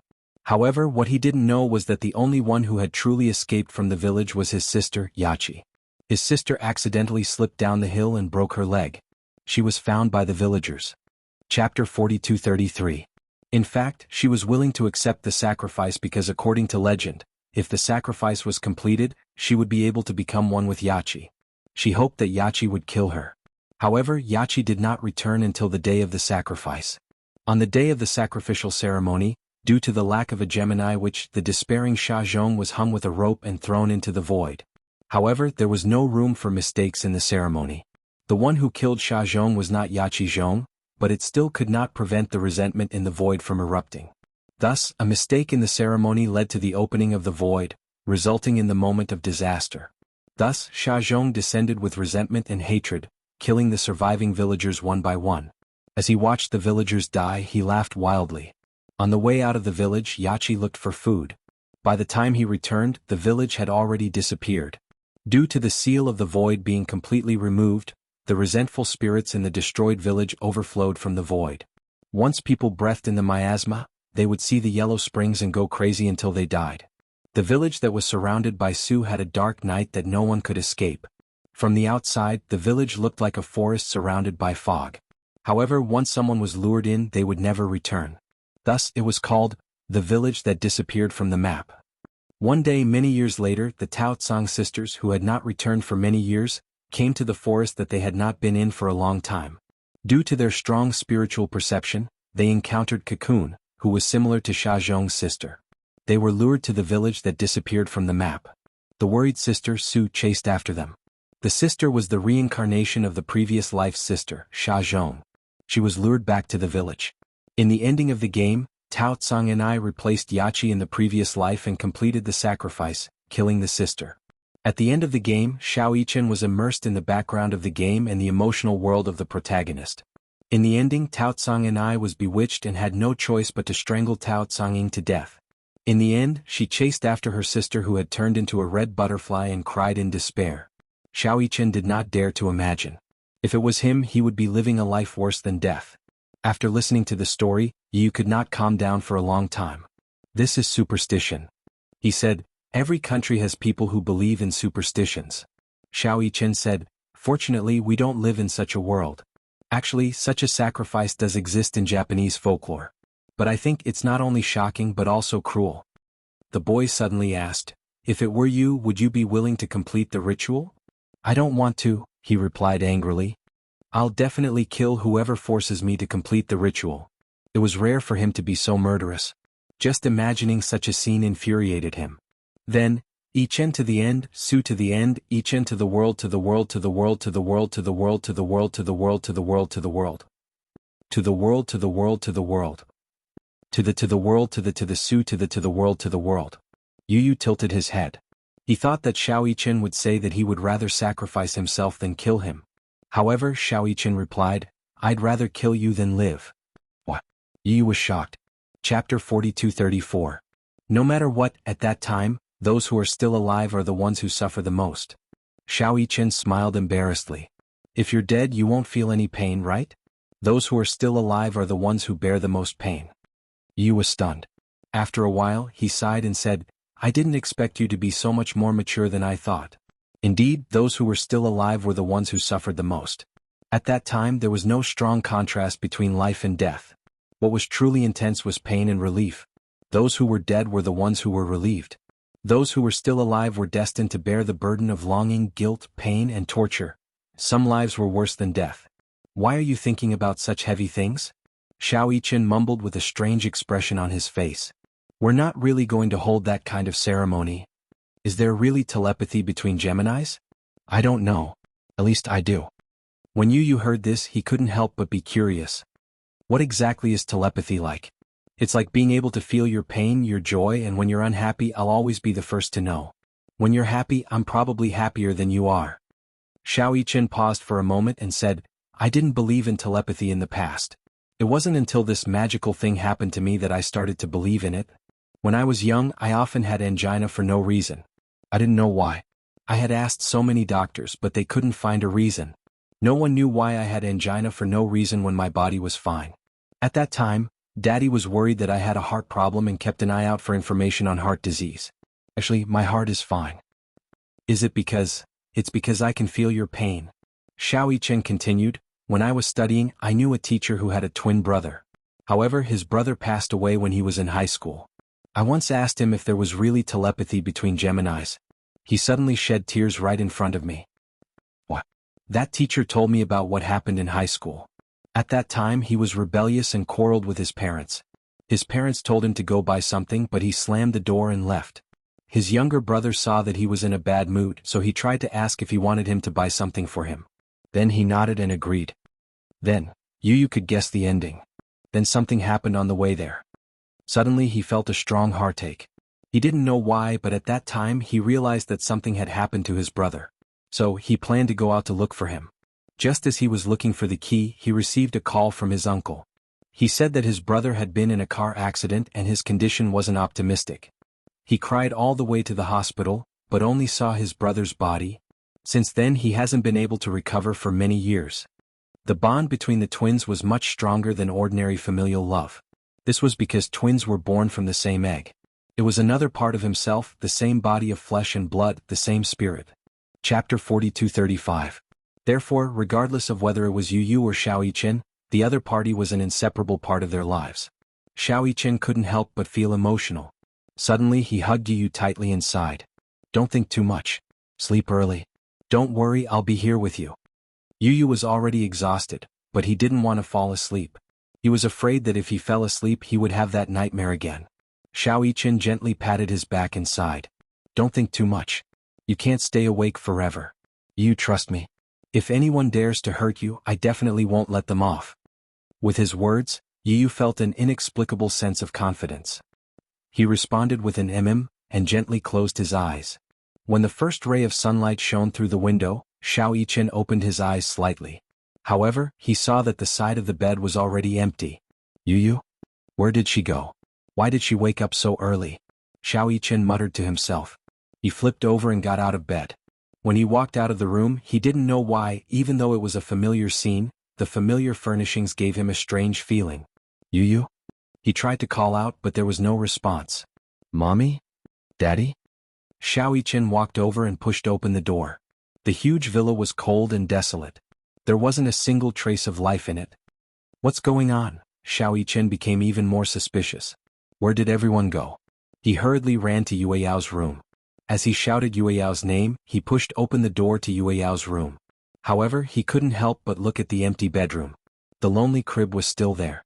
On the bed were the handmade wind chimes that Yun Shishir had specially made for Yue Yao. When the morning breeze blew in, the wind chimes fluttered. However, in this dead silent room, there was a sense of desolation. Yue Yao. Xiao Yichen felt an inexplicable sense of uneasiness. He didn't know why, but he had a bad premonition. Suddenly there was the sound of hurried footsteps outside the door. Xiao Yichen caught the subtle movement and pushed the door open. As he walked out of the door, he smelled a faint smell of blood. He frowned slightly, and his heart suddenly started racing. Yu? He called out again, but he heard a sudden sound from the kitchen. Dee-dee-da-da, dee-dee-da-da. There seemed to be the sound of water dripping on the floor. He slowly walked to the kitchen door, only to see Yu standing there alone. Yu's stiff back made him feel like a stranger for a moment. Yu? He had just opened his mouth when Yu's right hand suddenly loosened. Then a fruit knife stained with blood fell to the ground. Ah! Little Yichen almost cried out in surprise. Yu turned around expressionlessly and looked at him coldly, his lips curving into an icy arc. If I can't have it, no one can have it. What are you doing? Xiao Yichen was instantly alerted. You're not Yu. Yu sneered and walked towards him. Sooner or later this body will belong to me. When that time comes, Mommy will be mine. This house will be mine too. I don't want to lie in that cold world anymore. Chapter 42-36. Xiao Yichen was so shocked that he took several steps back. He clenched his fists and looked down at Xiao Yichen's wrist that was stained red with blood. Your hand? Xiao Yichen furrowed his brows tightly as a wave of anger surged in his heart. He rushed over anxiously and grabbed Xiao Yichen's collar. Gritting his teeth, he said, "This isn't your body. You don't have the right to touch it. Does your heart ache for it?" Yu raised his eyebrows and looked at Xiao Yichen up and down. His gaze was cold as ice. Then what right do you have to interfere in the matters between me and him? Who says that this body doesn't belong to me? Look, I can control it as I wish. As he said this, he grabbed Xiao Yichen's wrist. I can do whatever I want. No one can interfere with me. Since I'm destined not to have it, I'd rather destroy it than leave me behind. Yu pushed Xiao Yichen away forcefully with both hands. Xiao Yichen didn't know where Xiao Yichen got his strength from, but he slammed hard against the wall and fell to the ground in a sorry state. He was about to get up when he saw a hand sticking out of the unlatched cupboard door. He widened his eyes in shock and reached out to touch it gently. He recognized the diamond ring on the ring finger of that hand. It was Yun Shishir's hand. Her hand came out of the cupboard weakly without a trace of life. Xiao Yichen looked at Yu in disbelief and then looked at Yun Shishir. He swallowed hard and opened the cupboard door, only to see Yun Shishir's cold body curled up in the cupboard. Ah! Little Yichen let out a yelp and sat up in bed abruptly. The action of straightening his body pulled him back to reality from the nightmare. Xiao Yichen opened his eyes and saw the world in front of him clearly. It was a familiar bedroom, familiar furnishings, and familiar windowsill. The sunlight shone in from the window and finally made his body, which was covered in cold sweat, feel a trace of warmth. However, he could no longer distinguish whether what was in front of him was a dream or a dream within a dream. Although it was a dream, the scenes in the dream were still deeply imprinted in his mind. Especially the scene in the kitchen. It tugged at his heart fiercely. How could he have such a dream? He turned around and saw that the bed was empty. He couldn't help but wonder if this was a dream or reality. Xiao Yichen held his forehead in pain. He unsteadily lifted the blanket and got out of bed. He shuffled on his slippers, opened the door, and stood at the door of the room. He was still in a daze. He finally understood how torturous a deep nightmare could be. Just by recalling the scene in the dream, he didn't dare to imagine what would have happened if he hadn't woken up. Xiao Yichen leaned against the wall in pain. He finally understood why Yu didn't want to sleep even though she was so tired last night. Nightmares were really tiring. Even though he had slept for an entire night, he still felt extremely tired. It was probably because of the dream that his brain wasn't in a state of rest. That was why he felt this way. But why would he have such a dream? It was for no reason. He had always had a good sleep and never had such a dream. Could it be, was it because of telepathy? Chapter 42:37. Could it be, was it because of telepathy? Could it be, Gong Fan really wanted to betray Yu and invade Yu's body? Did he have such a dream because of telepathy? Xiao Yichen was full of doubts. That was because the dream just now was simply too realistic. Xiao Yichen clenched his fists in anger. However, if Gong Fan really dared to hurt Yu, he would never allow it to happen. Xiao Yichen walked out of the room and into the living room. He saw Yu sitting on the sofa with a cold expression. At that moment, Xiao Yichen recognized that this person was not Yu, but Gong Fan, who had disappeared for a long time. He could now easily tell the difference between Yu and Gong Fan. Why was it him? If it were not for the dream last night, little Yichen would definitely be overjoyed by Gong Fan's appearance. However, when he thought about the dream last night, his feelings toward Gong Fan's appearance became complicated all of a sudden. Gong Fan. When Gong Fan heard this, he turned to look at Xiao Yichen. However, there wasn't much emotion in his eyes. "You're awake?" Little Yichen hummed in response uncomfortably. He sat down next to his older brother, but he was wary of keeping a distance from him. "Why are you up so early?" When Gong Fan heard this, he took a sip of milk and said calmly, "I wanted to get some sun." Perhaps it was because he had been asleep for too long that Gong Fan didn't want to waste time sleeping. Hence he got up early in the morning. In the living room, sunlight shone in and landed on his body. It was as if he was covered in a layer of gold. Xiao Yichen's eyes met his briefly. While he was in a daze, he suddenly heard the sound of water splashing from the kitchen. For some reason, Xiao Yichen thought of the dream. He stood up nervously and hurried to the kitchen. "Mommy?" He rushed to the kitchen door and saw Yun Shishir preparing breakfast in front of the kitchen counter. She jumped in fright when she heard Xiao Yichen's voice. She turned around to look at the door, only to see Xiao Yichen heave a sigh of relief when he saw that she was only washing the cups. He was scared to death. What happened? Yun Shishir was a little nervous, thinking that something had happened. What's wrong?" "Oh, no, nothing." Xiao Yichen walked to Yun Shishir's side and whispered, "It's Gong Fan." Ugh, ugh. Yun Shishir also knew that the person who woke up today was Gong Fan. However, there wasn't much surprise on her face. Instead, there was a faint worry. She was obviously worried about Yu. Last night, she saw with her own eyes how Yu struggled to wake up from his dream. He told her tiredly that in his dream, Gong Fan held a knife and stabbed his heart. Even though she had comforted him back then by saying that it was just a dream, no one dared to say whether it was a dream or if Gong Fan's personality had entered his dream and created such a terrifying nightmare. Now, early in the morning, she found out that Yu didn't wake up. The person who woke up was Gong Fan. This made her feel strangely uneasy. There was an invisible pressure between Yu and Gong Fan that was weighing on her heart. Chapter 42:38. Mommy, yesterday Xiao Yichen pondered for a long time. He did not know how to tell Yun Shishir what had happened in his dream. Firstly, he was afraid that she would be worried. Secondly, he was afraid that such an unrealistic dream would give her a psychological hint. He suspected that everything in the dream must have something to do with Gong Fan. Could it be that Gong Fan really wanted to invade Yu's body? Was that why he had this dream? He had this dream because he had a telepathic connection with Yu. That was why he had this dream. Xiao Yichen was very worried. But would Gong Fan really do that? In order to invade Yu's body, he did not hesitate to hurt Yu. Whether it was him or Yun Shishir, they all welcomed and accepted him. The family got along very well. Even Yu was very tolerant of Gong Fan. How could he hurt Yu? Xiao Yichen could not believe it. At the dining table, Yun Shishir served breakfast on the table. Xiao Yichen and Gong Fan sat opposite each other at the dining table. Xiao Yichen looked at Gong Fan as he ate his breakfast. He was hesitant. He had a lot of questions to ask Gong Fan, but he was worried that Gong Fan would be as cruel and vicious as he had been in the dream. If he asked this question, he would alert the enemy. Xiao Yichen was surprised to find that ever since he woke up from this dream, he seemed to be more cautious of Gong Fan. He seemed to be on guard against him. This was a subconscious precaution. It was not intentional at all. Gong Fan took a bite of his bread. When he saw that Xiao Yichen seemed to have a lot on his mind, he raised his eyebrows and asked, "What's wrong?" Oh, nothing." Xiao Yichen shook his head and picked up 2 slices of bread.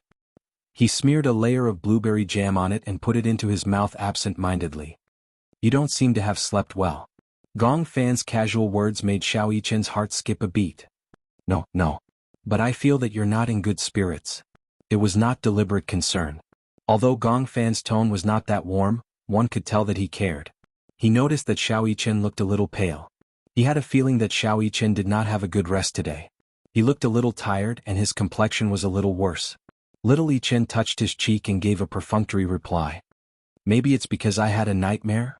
Nightmare? However, Gong Fan did not think so. Xiao Yichen was so carefree. What nightmares could he have? Turning into a box upon landing? Xiao Yichen replied. I haven't played PUBG recently. I remember that you were addicted to this game. For a period of time, you would eat chicken during the day, chicken at night, and even in your dreams. Gong Fan paused, took a sip of milk, and teased, Did you dream that you were being chased by someone with a frying pan? Ahem. Gong Fan was actually in the mood to joke with him. Xiao Yichen felt a little more relaxed. He thought that a dream was just a dream. There was no need for him to take it too seriously. It was just a dream, but it had extended to other aspects. Yu was his younger brother. Similarly, Gong Fan was also his younger brother. How could he not trust Gong Fan and suspect that he wanted to hurt Yu? It was just a dream. Xiao Yichen deliberately ignored everything that happened in the dream. Chapter 4239. Xiao Yichen was distracted and Gong Fan was obviously in a daze as well.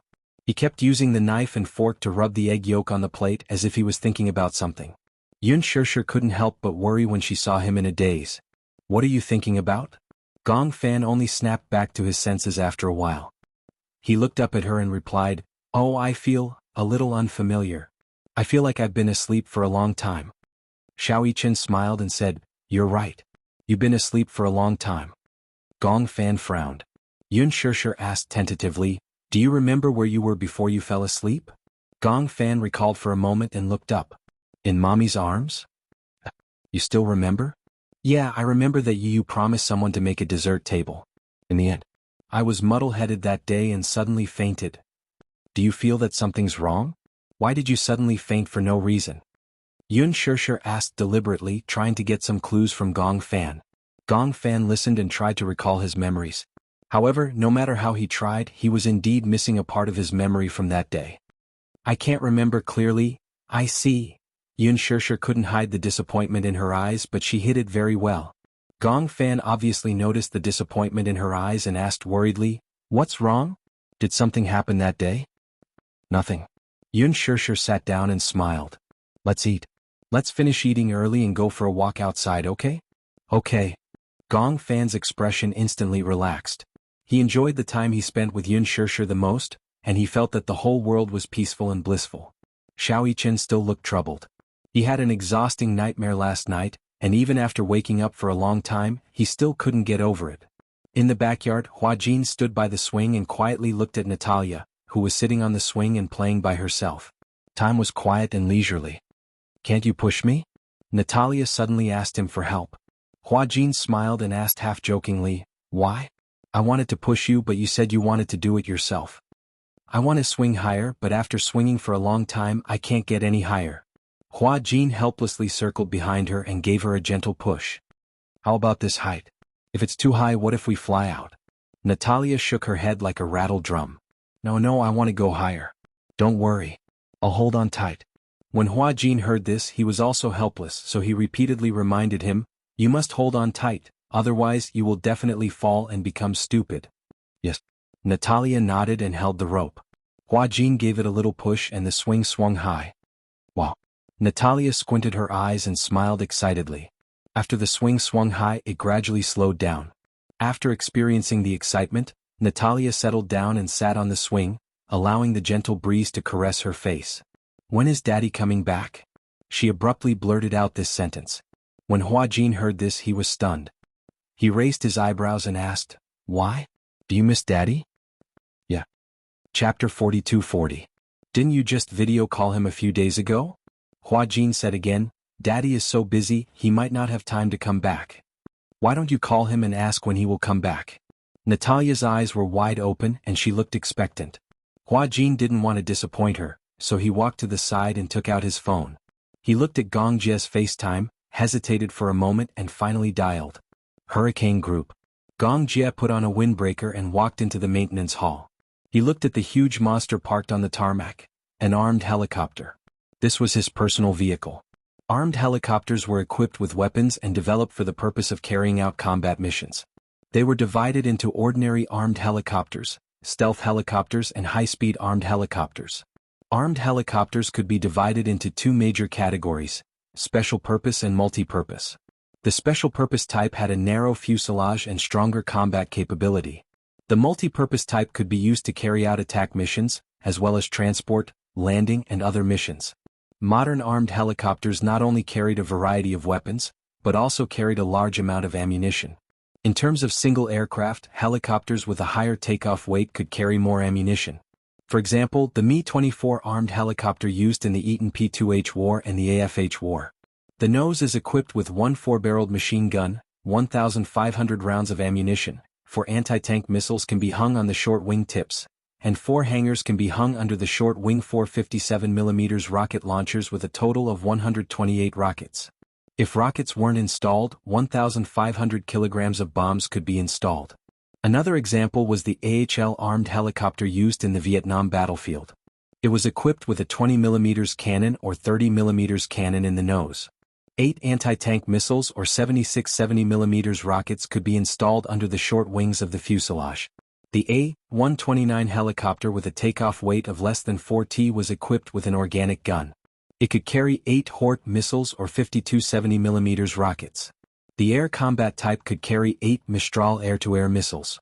For an organized armed helicopter unit, its firepower couldn't be underestimated. At this moment, this huge armed monster was undergoing daily maintenance. Men were creatures with a strong desire to conquer. Therefore they liked cars, tanks, and guns. Not everyone could own such a huge armed monster. This military helicopter was a gift from Gong Xiaoying when he came of age. So far it had been in service for 10 years. If the results of this maintenance were not good, he would probably have to retire. Gong Jie could not bear to part with her. After 10 years, it was impossible to say that he had no feelings for this comrade. This was the most precious gift he had received when he was 18 years old. For so many years he had treated it like a treasure. However, now that he was about to retire, he could only lament that time had passed too quickly. This big monster was the AH-1 Cobra armed helicopter. After the end of the Vietnam War in 1990, the United States Marine Corps decided to use the AH-1W Super Cobra as a base to upgrade their armed helicopters in all aspects, and the result was the AH-1Z Viper.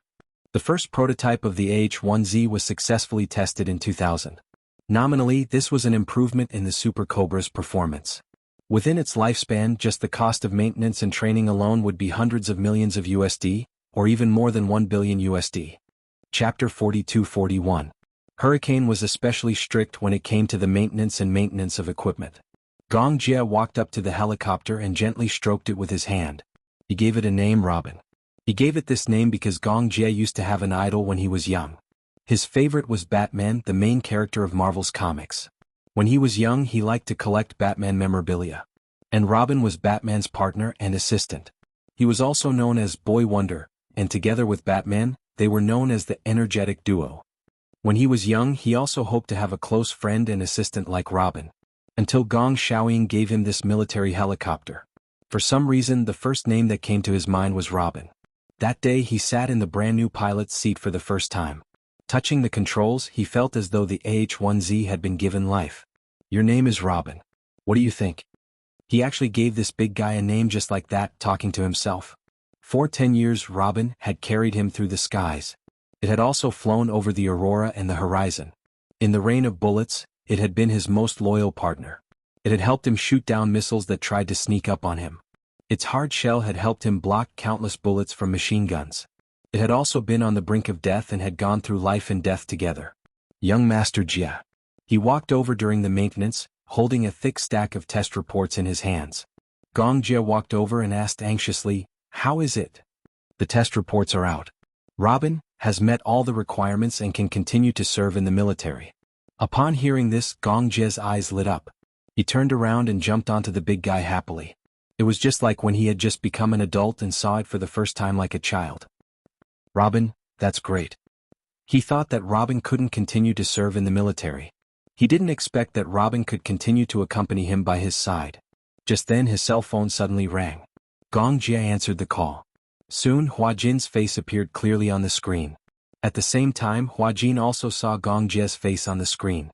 For some reason, Hua Jin saw a smile on Gong Jie's face. It was rare for him to see him smiling so happily. Usually he had a cold face and an indifferent expression on his face. It was rare to see him smile so innocently like a child. Upon seeing Hua Jin, the smile on Gong Jie's face disappeared and he cleared his throat awkwardly. What's the matter? Hua Jin was speechless. Could it be that his face dampened her mood? For some reason Hua Jin was a little. Are you free? Gong Jie thought about it for a while.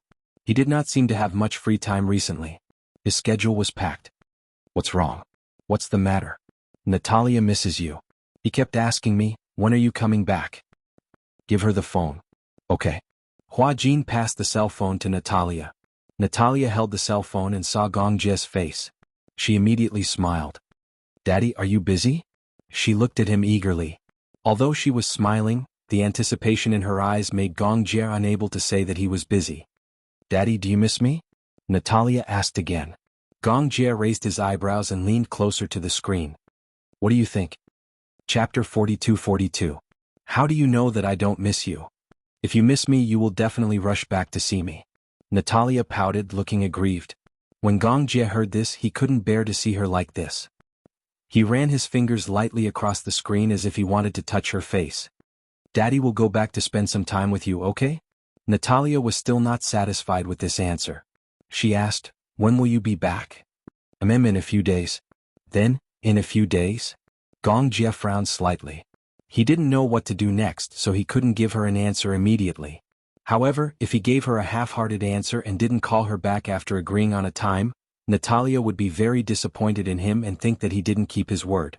Therefore, he had to be very careful when answering this question. Thus, Gong Jie replied, Daddy will call you back tomorrow, okay? Daddy will arrange some work and go back to see you when I have time. If Daddy is really busy, you don't have to come back to see me. Natalia was a little embarrassed. She could tell that Gong Jie was really busy. Although she missed him, she couldn't force him. Natalia was very sensible, well-behaved, and considerate. She didn't like to force people. Seeing this, Gong Jie's heart softened even more. Good girl. I promised to make time to go back to see you, so I will definitely do it. However, I don't know what to do next. Why don't you pass the phone to Uncle? I will tell him something. Okay. Natalia reluctantly passed the phone to Hua Jin. Hua Jin took the phone and walked to the side. Before Gong Jie could speak, he lowered his voice and said to him, Did Alice tell you? What did she say? It's about Natalia. Natalia? During this time, Alice hadn't contacted him. Who was Natalia? Noticing the confusion in his eyes, Hua Jin realized that Gong Jie probably didn't know about this. Alice suspects that Natalia's personality has already appeared. However, Alice said that Natalia's personality is very dangerous. She even knows how to hypnotize people. Therefore, Natalia is in danger. Danger? I might as well say that she is a dangerous person to us. She is like a ticking time bomb. We don't know when she will explode, but we don't know if she will explode. Gong Jie frowned and said immediately, Alice didn't mention this to me.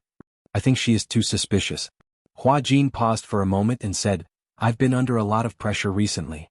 It's not that I'm scared, but I'm worried that I won't be able to take good care of Natalia. After all, I have no experience in taking care of patients, and my reaction is always half a beat slower. Don't worry, there's no need to be so stressed. Just pay more attention to her condition. I believe that with Alice around, the situation won't get out of control. I will arrange my work as soon as possible and try to return to China as soon as possible. Because Alice was by Natalia's side, Gong Jie wasn't very worried at first. However, when he heard Hua Jin's words, he realized that things might not be so simple. Chapter 42-43. Hua Jin nodded. For some reason, when Gong Jie promised that he would arrange it as soon as possible and return to see Natalia, Hua Jin felt inexplicably relieved. The name Gong Jie seemed to signify an absolute sense of security and reliability. Hua Jin put away his phone and walked in front of Natalia. Under her expectant gaze, he smiled and said, Daddy will arrange for work as soon as possible and return to accompany you. Are you happy? Natalia was so happy that she stepped on the waves. Uncle Hua Jin? I feel so lucky to have met Daddy and you. Natalia didn't know why, but she felt extremely emotional. She suddenly jumped off the swing, ran in front of him and gave him a big hug.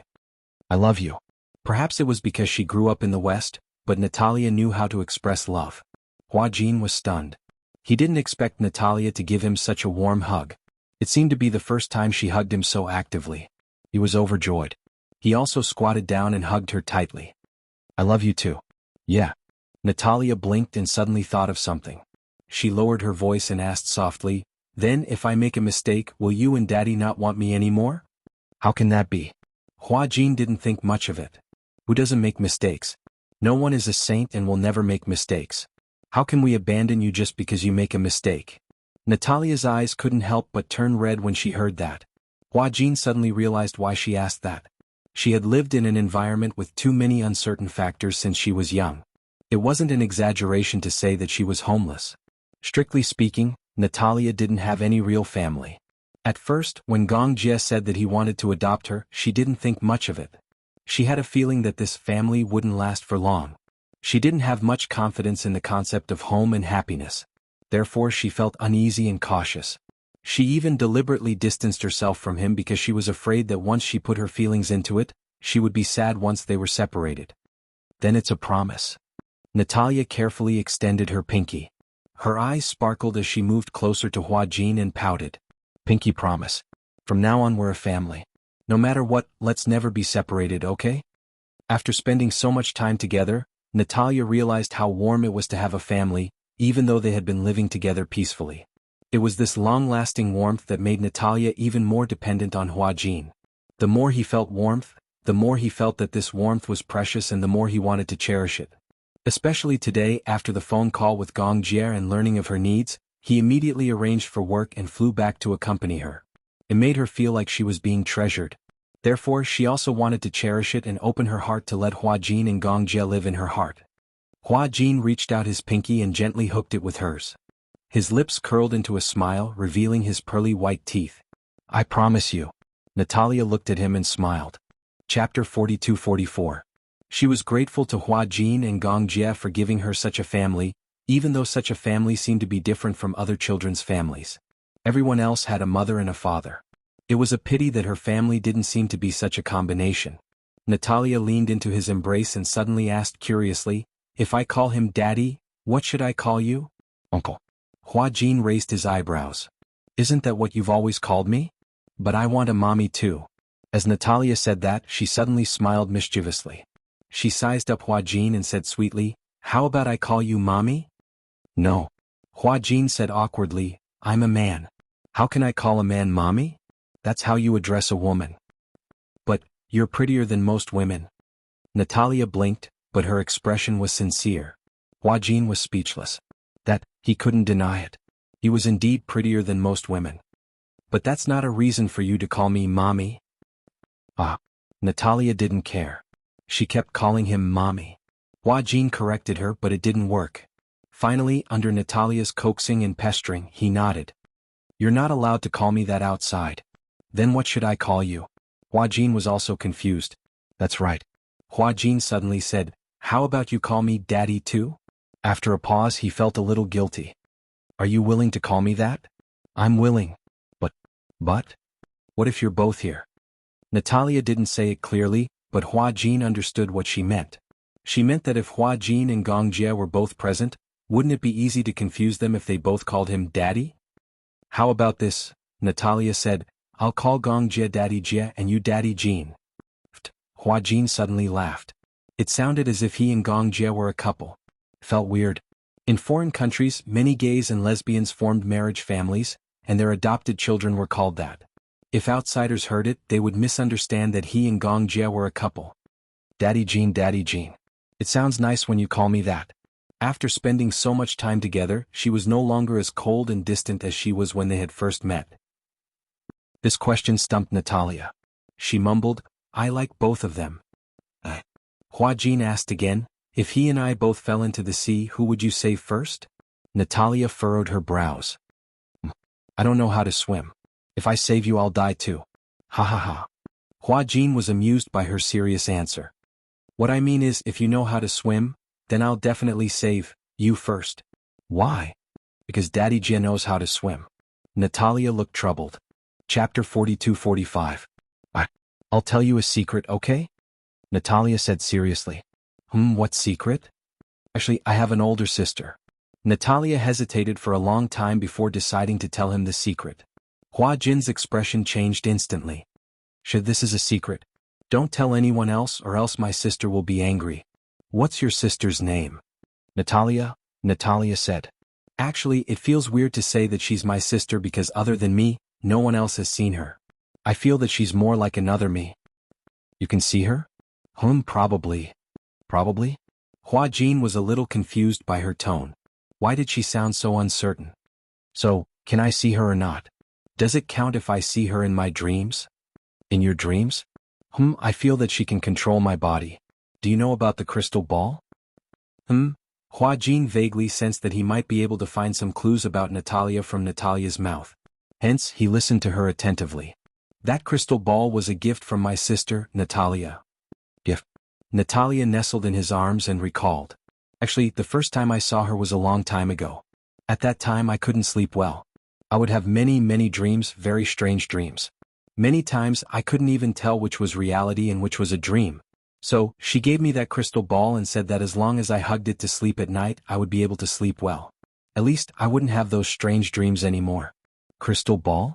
Could it be, Natalia had hinted to Natalia that hugging the crystal ball would allow her to sleep well? Was she actually using the crystal ball to control Natalia? Natalia might have been controlled by Natalia because of the crystal ball? This seemed to be a very important clue. I see, Hua Jin probed. Do you have to hug the crystal ball to sleep every night? Yes, sometimes I forget, but if I do, I'll have a lot of strange dreams at night.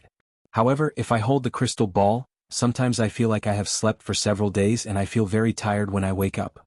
I see. Actually, I'm very curious. Natalia frowned and turned to look at Hua Jin. Pursing her lips, she hesitated for a long time before finally asking the question that had been bothering her for a long time. None of you can see Natalia, can you? Hua Jin didn't say anything. He just shook his head subconsciously. I feel that Natalia is very bad. Very bad. Yes, she told me not to trust anyone including you and Daddy.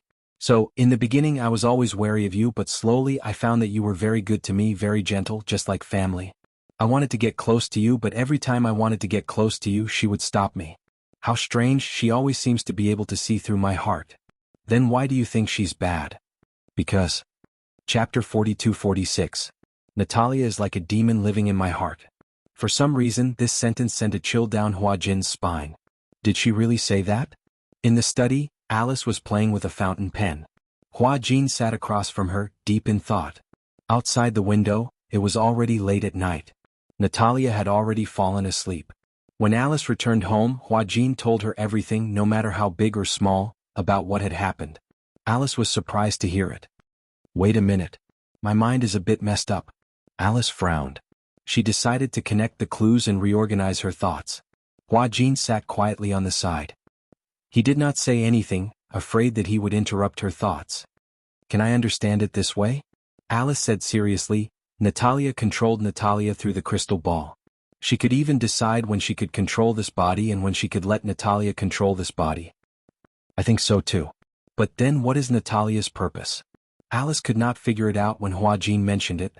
She had been thinking about Natalia's purpose and motive, but she could not figure it out. Hua Jin opened his mouth wanting to say something, but he did not dare to do so. Alice obviously sensed that he had something to say, so she encouraged him. What do you think? I think my idea might be a bit ridiculous. I'm afraid that you will laugh at me if I say it out loud. Even if it's authoritative science, there are many ridiculous possibilities. In real life there are too many ridiculous things. Why don't you tell me about it? Maybe it's an important idea. Don't you think that it's suspicious that Professor Romanka allowed us to adopt Natalia so easily? Alice was suddenly stunned when she heard that. A white light flashed across her mind. What do you mean? Since Professor Romanka created Natalia, does he have the ability to control this personality? Perhaps, in terms of relationship, Natalia regards him as her father, or perhaps, as her master? Alice frowned and her eyes suddenly flashed with a sharp light. That's the main point. Then, since there is such a possibility, can Natalia's motive be considered as Romanka's, that he was the one who ordered Natalia to do all this? It's not impossible. Alice rubbed her temples. Hua Jin's words had undoubtedly opened up her mind. Then, Encouraged, Huajin finally voiced his doubts bravely. What's Professor Romanka's motive for creating Natarisa? You should know better than I do. Before this, I've looked into his academic research and spent some effort, but I also learned that Professor Romanka has always wanted to create a personality society to achieve the goal of controlling people with multiple personalities. Alice pondered for a moment and suddenly said, Professor Romanka's so-called personality society is to create a personality to take on the role of the Reaper. Reaper? Alice said in a low voice. Yes. This Reaper has the status of a leader recognized by all the personalities, and has enough authority to control the life and death of all the personalities. Chapter 42-47. How is that possible? Huajin, on the other hand, was in disbelief. Don't tell me that even the main personality of a Reaper can be completely controlled? It's not to the extent of being controlled. However, it's hard to completely rule out this possibility. That's equivalent to not saying anything. Huajin said again, it's like a doctor telling a cancer patient, there's a chance of curing the disease, but it doesn't rule out the possibility of not being able to survive. I've already said that even the most authoritative science doesn't have absolute conclusions. In fact, there are still many things in this world that humans haven't explored and understood. The so-called science itself is a known and verified answer. Alice emphasized and said, however, what we've learned from Professor Romanka's conclusion is that the Reaper's ruling power is very terrifying. Huajin suddenly became a little worried. It can't be that the main personality can be killed, right? After a pause, Huajin said again, I remember someone said before that the position of the main personality is absolutely not allowed to be challenged. The main personality won't be controlled, let alone killed. Yes, that's it. Alice frowned and suddenly said, but that's only in theory. For example, after many experiments, through electric shocks, and even through many similar experiments, there's a possibility that the other personalities will disappear. There's a more mysterious saying that these personalities are all driven to the land of exile. However, the world of dual personality and multiple personality is very complicated. After all, this kind of symptom is not like a fracture that can be determined through X-rays. It's very difficult for the outside world to find out what the world of these patients is like. You can't enter their mental world, so you can't find out what kind of earth-shaking changes are happening in their bodies. Then, you mean, Professor Romanka and I came up with the idea that the sanctioner couldn't kill the first personality, but in the illusion the first personality was killed by the sanctioner in the dream. What if the sanctioner knew that he was already dead? The death of self-awareness is like a person in a vegetative state. He thinks he's awake but he's actually still alive. He's just in a deep sleep, but he doesn't have the consciousness to wake up. Perhaps such a deep sleep is not far from death. Huajin was confused, but he finally understood what she meant. It was nothing more than, for example, if the Reaper split from Natalia's body, then in the dream or in the illusion, the Reaper killed the first personality. Then, if the first personality thinks that he's dead and doesn't realize that he's only dead in the dream, then an endless deep sleep is no different from death. Do you know? Alice said seriously, if Gong Fan doesn't take the initiative to release Yu in his consciousness, perhaps, Yu would still be trapped in the endless seal. Huajin could not help sucking in a breath of cold air. Chapter 42-48. Then let me ask you a question. Huajin asked seriously, can both Yu and Gong Fan's personalities be preserved at the same time? Alice was stunned when she heard this. Why do you ask? You said that with Yu's current body, bearing two personalities is a huge burden. His mental strength can't support it at all. However, whether it's Shirshir, Xiaoyichen or even Yueyao, they all have feelings for Gong Fan. Under such circumstances, if Gong Fan's personality is erased, it won't be a good ending for anyone. Alice frowned helplessly. This is indeed a tricky matter. However, I've already contacted other experts in this field some time ago. When the time comes, we'll discuss it together. After all, I'm alone. With my ability, there might be many limitations. However, if everyone thinks of a way together, we won't be completely helpless. Okay. Huajin stood up and said to Alice, I'll go check on Natalia and see if she's asleep. Okay. Huajin went to Natalia's room. At that moment, the wall lamp in the room was still switched off. Natalia was very afraid of the dark. Sometimes when she couldn't fall asleep, she would sleep with the lights on. Usually, Huajin would come to her room to check on her before going to bed. If the lights were still on, he would turn them off. Gradually, Huajin realized that she didn't like to turn off the lights. Every day before going to bed, he would come to check on her. This had also become his habit. As he walked into the room, he was surrounded by warmth.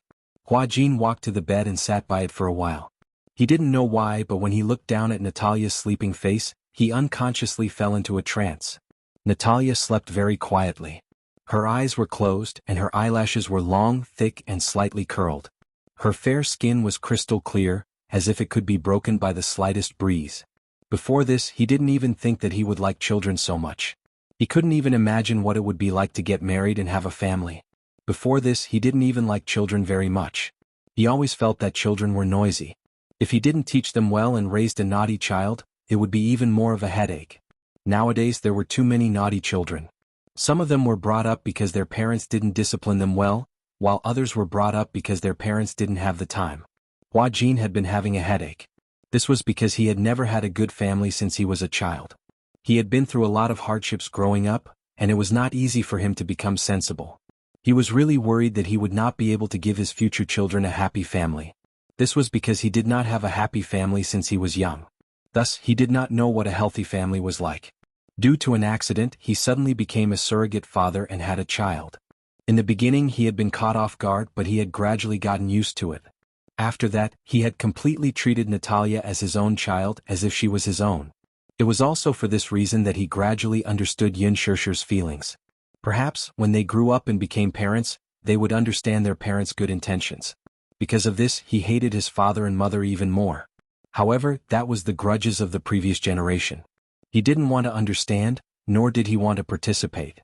He only wanted to give Natalia a warm family as much as possible. That was all. Chapter 42-49. He only hoped that Natalia could grow up peacefully like other children and have a normal family. Hua Jin gently reached out and carefully touched her skin. When his fingertips touched her face, he accidentally brushed past her eyelashes. Even though she was asleep, the itchy mark made Natalia shiver. He quickly retracted his hand, afraid that he would wake her up. After making sure that she was fast asleep again, he smiled, lowered his head, and gently pecked her on the forehead. Then he got up, turned off the lights, and quietly walked out. On the bed, Natalia felt as if she was dreaming and felt the warm goodnight kiss. She couldn't help but curl her lips into a half-smile. At night, Gong Fan lay in bed and couldn't fall asleep for a long time. He didn't know why, but he was a little anxious. He looked at the time and saw that it was already very late. He was also very tired, but he didn't dare to sleep. He was afraid that if he fell asleep he wouldn't be able to wake up again. His anxiety made him even less sleepy. Thus, after a few rounds of tossing and turning, he felt much more refreshed. He sat up a little and leaned against the bed. He turned to look at Xiao Yichen and saw that he was already breathing evenly. It was obvious that he was dreaming. Gong Fan let out a soft sigh and got out of bed. He shuffled his slippers and put on a jacket. When he passed by the study table, he saw Xiao Yichen's earphones and iPod on the table and picked them up. He put on the earphones, walked to the balcony and turned on the music. The music was paused halfway, so when he pressed the play button the music started to play. Looking back, you haven't gone far, Yi's gaze will never change. Gong Fan was stunned. He didn't expect Xiao Yichen to listen to such sad music. The music was alright, but the singing was sad and the lyrics were sad. It couldn't help but stir up one's emotions. Gong Fan walked to the swing and sat up gently. He casually kicked it and the swing started to sway slowly. The night breeze was gentle and it was a little cold. He straightened his clothes and looked up at the moon in the sky. Indistinctly he heard a suppressed sobbing sound. Gong Fan was shocked and shouted. He followed the sobbing sound and groped his way over. His footsteps were very light, so even when he walked to the other balcony, the sobbing did not stop because he was discovered. What should I do? Am I being too selfish? When Gong Fan heard Yun Shishir's choked voice, his heart skipped a beat. He stood rooted to the ground, not daring to move. The balcony of the master bedroom was separated by a wall. On the balcony, Yun Shishir leaned against the railing. She lowered her head and held her forehead in frustration. Muyaja comforted her tenderly. Don't think too much. If Yu sees you like this, she will feel even worse. What should I do? Yun Shishir sobbed and said sadly, I can't bear to part with Gong Fan. My heart aches for this child. He has been carrying so much on his shoulders since he was young. You must have noticed my reluctance and heartache for Gong Fan, so he shouldered everything by himself. And I can't do anything to help. Because of my selfishness, even though he is in so much pain, he can't bear to make a choice. He is worried that if he loses Gong Fan I will be sad. Chapter 42-50. She knew that she was the one who couldn't bear to part with Gong Fan. Yu could tell that she couldn't bear to part with him. That was why she had held on for so long. But now she could tell that Yu Yu's mental state was getting worse. Nightmares were endless. Nightmares destroyed one's willpower. Yu Yu insisted that he was fine. She didn't even say a word of comfort. This wasn't something she wanted to see. She had imagined such a situation countless times. Yu Yu and Gong Fan. She had to choose between them. But every time she thought of making a choice, she didn't dare to think about it anymore. It was this hesitation and indecisiveness that made Yu Yu bear so much silently. There's no point in thinking so much now. I'm just thinking that whether it's Gong Fan or Yu Yu, they are both our sons and we can't do without either of them. Maybe we don't have this condition now, but maybe in the future, in the near future, we will have this condition and you won't be in such a difficult position. When Yun Shirsha heard this, she couldn't bear it anymore. Even if the body can bear it, the mind will never be able to bear it, right? If it were you, would you be willing to share a body with the other personality? Muyaja didn't say anything. Of course he wasn't willing. It wasn't because he was selfish. It was because both personalities would suffer because of this. No one wanted to fall asleep tonight, only to wake up half a month later. Even if it was the same person, two personalities would never be able to fit together 100%. No matter how advanced the medical technology is, there's no way to save Yu Yu and Gong Fan, unless Gong Fan exists in another body. After a pause, Yun Shirsha calmed down a little. She gripped the railing tightly and said sadly, I don't want Yu Yu to interfere with his decision because of me. You mean? Yun Shirsha was silent for a long time. With tears in her eyes, she looked up at the hazy moon in the sky, but when she thought of the decision she had to make next, she closed her eyes sadly and cried. Yu Yu is an independent person. He should have his own thoughts and shouldn't be unable to make a decision because of my concerns. So, she choked on her sobs for a long time. The broken words in her mouth could not be strung together into a coherent sentence. It was obvious how much pain she was in. Her back was stiff like a rock. If I really have to make a decision, Yun Shirsha took a deep breath and said with difficulty, for Yu Yu, I also want to give up Gong Fan. Even though the words were suppressed, they still reached Gong Fan's ears very clearly. He leaned against the wall and opened his eyes weakly. After a long while, he finally came to his senses and his eyes turned red. For Yu Yu, I have to give up on Gong Fan. It was just a few words, but they were sharper than the tip of a knife. They pierced his heart mercilessly. Gong Fan pursed his lips tightly and didn't say a word.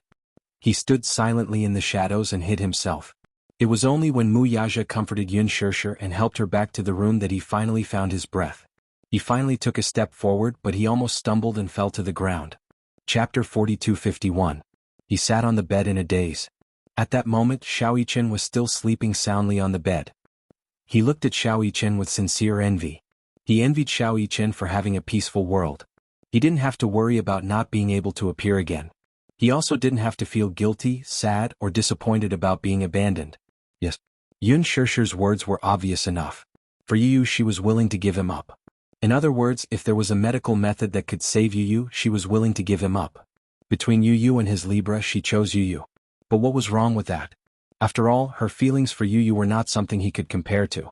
But it was unfair. It was unfair. In fact, he had appeared a long time ago in this body. It was just that Gong Fan felt indignant but helpless. Even so, even if he knew it was unfair, what could he fight for? He couldn't win. Gong Fan suddenly felt very sad.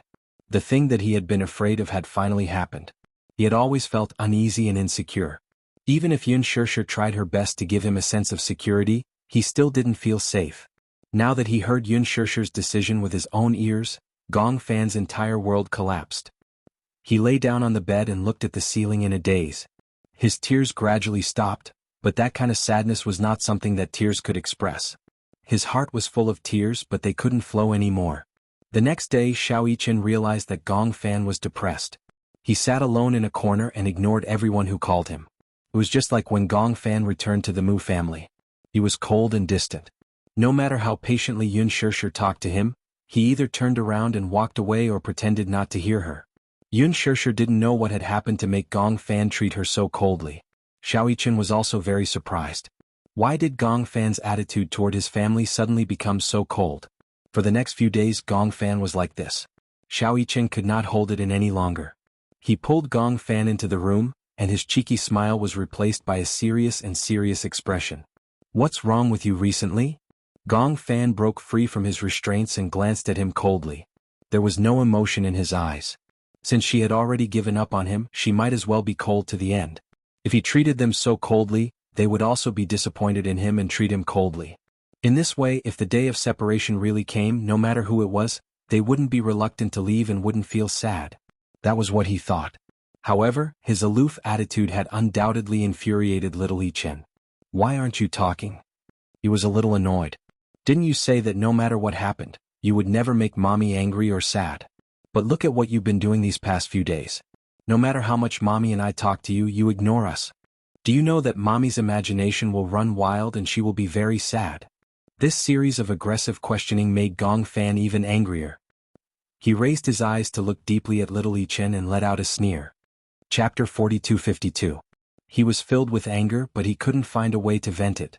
At this point he still didn't want to make things clear. He didn't even want to vent his anger on Xiao Chen, so he forcefully restrained himself. Gong Fan took a deep breath and turned to leave the room. When Xiao Chen saw this, how could he allow him to leave without saying a word? Hence he hurriedly reached out to grab him. "You haven't answered me." Gong Fan returned to his senses expressionlessly and asked disapprovingly, "Answer? What kind of answer do you want?" When Xiao Chen saw that his expression was still as cold as ice, he felt helpless. "What's wrong with you?" "I just regret it." "Regret? I shouldn't have come back in the first place, and I definitely shouldn't have let you wake up. That way, I could have occupied this body without any worries and wouldn't have to worry about competing with anyone." As he said this, Gong Fan angrily flung his hand away. He naturally thought that Xiao Chen would naturally be on the same side as Yun Shishir. He would probably choose to give up on him too. After all, compared to him he would definitely prefer Yu. Xiao Chen was probably one of the people who had given up on him, just like Yun Shishir. As for him, he wasn't needed. What else was there to say to him? Gong Fan said resolutely, "What I regret the most is treating you as my family." After saying this, he ignored the petrified Gong Fan and left indifferently. Xiao Chen stood rooted to the ground for a long time, trembling in disbelief. He was angry that Gong Fan had let down his mommy's love. Mommy doted on him so much, but he had actually said such cruel words. Xiao Chen didn't know what Gong Fan had experienced. He didn't even know that Gong Fan had eavesdropped on the conversation between Yun Shishir and Mu Yaja yesterday. Hence, he only thought that Gong Fan had thoughts of betrayal. Was he planning to betray Yu and monopolize her body? Xiao Chen reacted and quickly chased after him. Before Gong Fan could go far, he rushed forward and grabbed his wrist. He shouted sternly, "You're not allowed to leave. Speak clearly." Gong Fan was also stunned.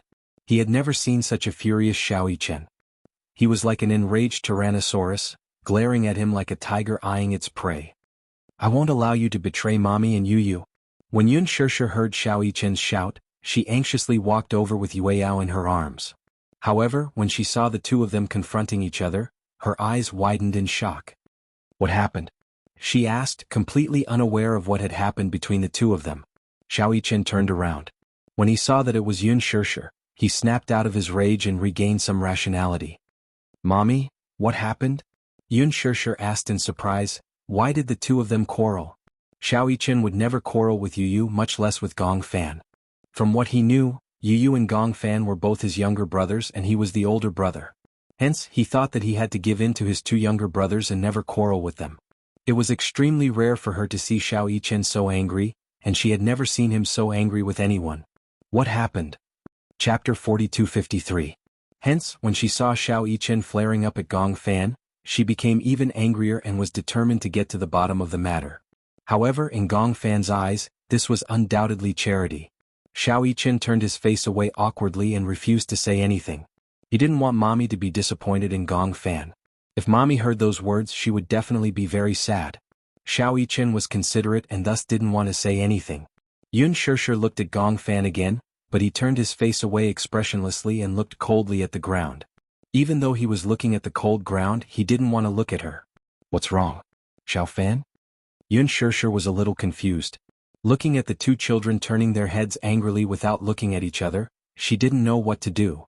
Why was he treating her so coldly for no reason?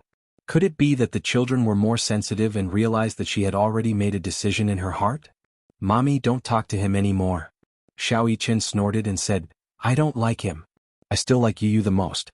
Yu is obedient and gentle. He will never make mommy sad. What's wrong with him? Nothing. Xiao Yichen still refused to say. Yun Shishir was anxious. The more he refused to say, the more she felt that the matter was serious. Gong Fan didn't say anything and turned to leave. Yun Shishir called out to him and walked in front of him. She held his shoulders and said uneasily, "What's wrong with you? Why do I feel that you've been gloomy since early in the morning, as if you have a lot on your mind? What happened? Why don't you tell mommy?" Gong Fan finally looked at her, but at that moment his eyes were filled with disappointment. He didn't know why, but he felt an inexplicable surge of emotions. He clenched his fists and held back his sobs. Pretending to be calm, he asked, "If there comes a day when mommy has to choose between you and me, I think mommy must have made a choice." Yun Shishir was stunned when she heard that. She did not know why Gong Fan suddenly said that, but could it be that they had a telepathic reaction? Last night, because of her uneasiness and guilt, she couldn't get a good night's sleep. The next day, until Mu Yaja went to work, even though her eyes were closed, she wasn't in the mood to sleep. Uneasiness and guilt attacked her fiercely. She could even imagine how desperate this child who had wholeheartedly believed in her must have felt when she gave up on Gong Fan. When she thought of this, she felt as if her heart was being stabbed. However, even if she was reluctant, she had to make such a decision. However, for some unknown reason, why did Gong Fan also sense this matter? Yun Shishir's face was burning hot. At the side, Xiao Yichen was also stunned. He did not understand the connection between the two events. However, thinking that Yun Shishir would not make such a cruel decision, he said stubbornly, "Are you kidding me? Don't you know what kind of person mommy is? Even if there's only a 1 in a million chance, she will do her best to protect you. Whether it's you or you, mommy will not give up easily." Chapter 42:54. For a moment, she could not hide the guilt she felt towards Gong Fan. Her eyes turned red. Gong Fan looked at her red eyes. His heart, which he thought was already made of stone, softened. He could not bear to force her or threaten her to change her decision. He had been given up, so he accepted being given up. In the past, he had sworn that no matter what decision Yun Shishir made, he would always trust her and protect her. Therefore, Gong Fan could not bear to blame her. Especially after seeing her tears, he could not harden his heart to face her. However, since it was her decision, he silently accepted it. Gong Fan knew and could tell that Yun Shishir must have been in a lot of pain when she made this decision. She was hesitating, and even now she was still hesitating. He did not want to beg her to make a new decision because of this. After all, if this went on, he would feel tired and so would the others. Since it was so torturous, it was better to let go and give up. Everyone would be free and easy, and it would be much easier. Gong Fan knew that if that day really came, Yun Shishir would definitely be overwhelmed by guilt. He curled his lips and a layer of ice suddenly appeared in his eyes. Xiao Yichen is right. Gong Fan looked at Yun Shishir coldly. "I am indeed cold and heartless. However, how can you say that I betrayed you? In this world, the weak are prey to the strong. Similarly, although we have different personalities, we both have the right to occupy this body." When Yun Shishir heard this, she did not expect him to say such cold and cruel words. The weak are prey to the strong? Ha, between me and him, whoever has the ability has the right to occupy this body. If he doesn't have the ability, he deserves to be reduced to ashes. Am I wrong? As Gong Fan spoke, the expression on his face became even colder. "It's best that I disappear immediately. Otherwise, sooner or later, I will make you disappear. This body will truly belong to me." As he spoke, he turned around and was about to return to his room. Yun Shishir stood up in disbelief and stared at him in disbelief. "Who instructed you to say these words? Orders?" Gong Fan did not even turn his head as he said indifferently, "No one instigated me. These are my words from the bottom of my heart. That's all." With that, he walked away, leaving Xiao Yichen and Yun Shishir looking at each other. When Gong Fan returned to his room and saw Yun Shishir and Xiao Yichen outside the door with a bang, Yun Shishir was still in a daze. She found it hard to believe that Gong Fan had said those words from the bottom of his heart. He wasn't sincere. What's going on? Why did he become like this? Yun Shishir shook her head. He's not Gong Fan. Gong Fan wouldn't do this to me. Mommy, calm down. Xiao Yichen also felt that there was something suspicious about this. Why did Gong Fan suddenly become so cold and indifferent in just one night? He even said such overboard words? What happened? Yun Shishir couldn't help but feel suspicious. Could it be that this is another personality that he has? Otherwise, why would Gong Fan say such heartless words? Gong Fan has always been like this. Have you forgotten how he was when he first came back? To us, to you, to Daddy, and to Yueyao, he seemed to look at everyone with hatred, right? Chapter 42:55. That night, Gong Fan didn't come out to have dinner with everyone. Instead, he hid in his room alone. He had a very serious stomach problem. Yun Shishir had also reminded him about this. If he didn't eat on time, his stomach would hurt and it would be terrible. However, Gong Fan didn't want to come out. He locked himself in the dark room and curled up on the bed. He missed dinner time and his stomach was indeed in so much pain that it started to twitch. He clutched his stomach tightly, feeling cold all over. If he really decided to leave, since Yun Shishir had decided to give up on him, then he shouldn't be reluctant to leave. Be cold to the end. Let the coldness end everything. If he was cold to the end, the heartache would probably be less. Gong Fan turned over with difficulty and casually turned on the bedside lamp. He searched around the bedside table and as expected, he found a bottle of stomach pain medicine. Without the medicine, he chewed and swallowed the dregs. He returned to the bed and wrapped himself tightly with the blanket, shivering. Torture like self-abuse, giving up. At the door, Yun Shishir paced back and forth at the door with the food that had been reheated 3 times. She looked at it anxiously but couldn't muster the courage to knock on the door. Muyaja saw that she kept pacing in front of Gong Fan's door and didn't even bother to eat. He felt helpless and didn't know whether to laugh or cry. He walked over and patted her shoulder gently. You haven't eaten yet.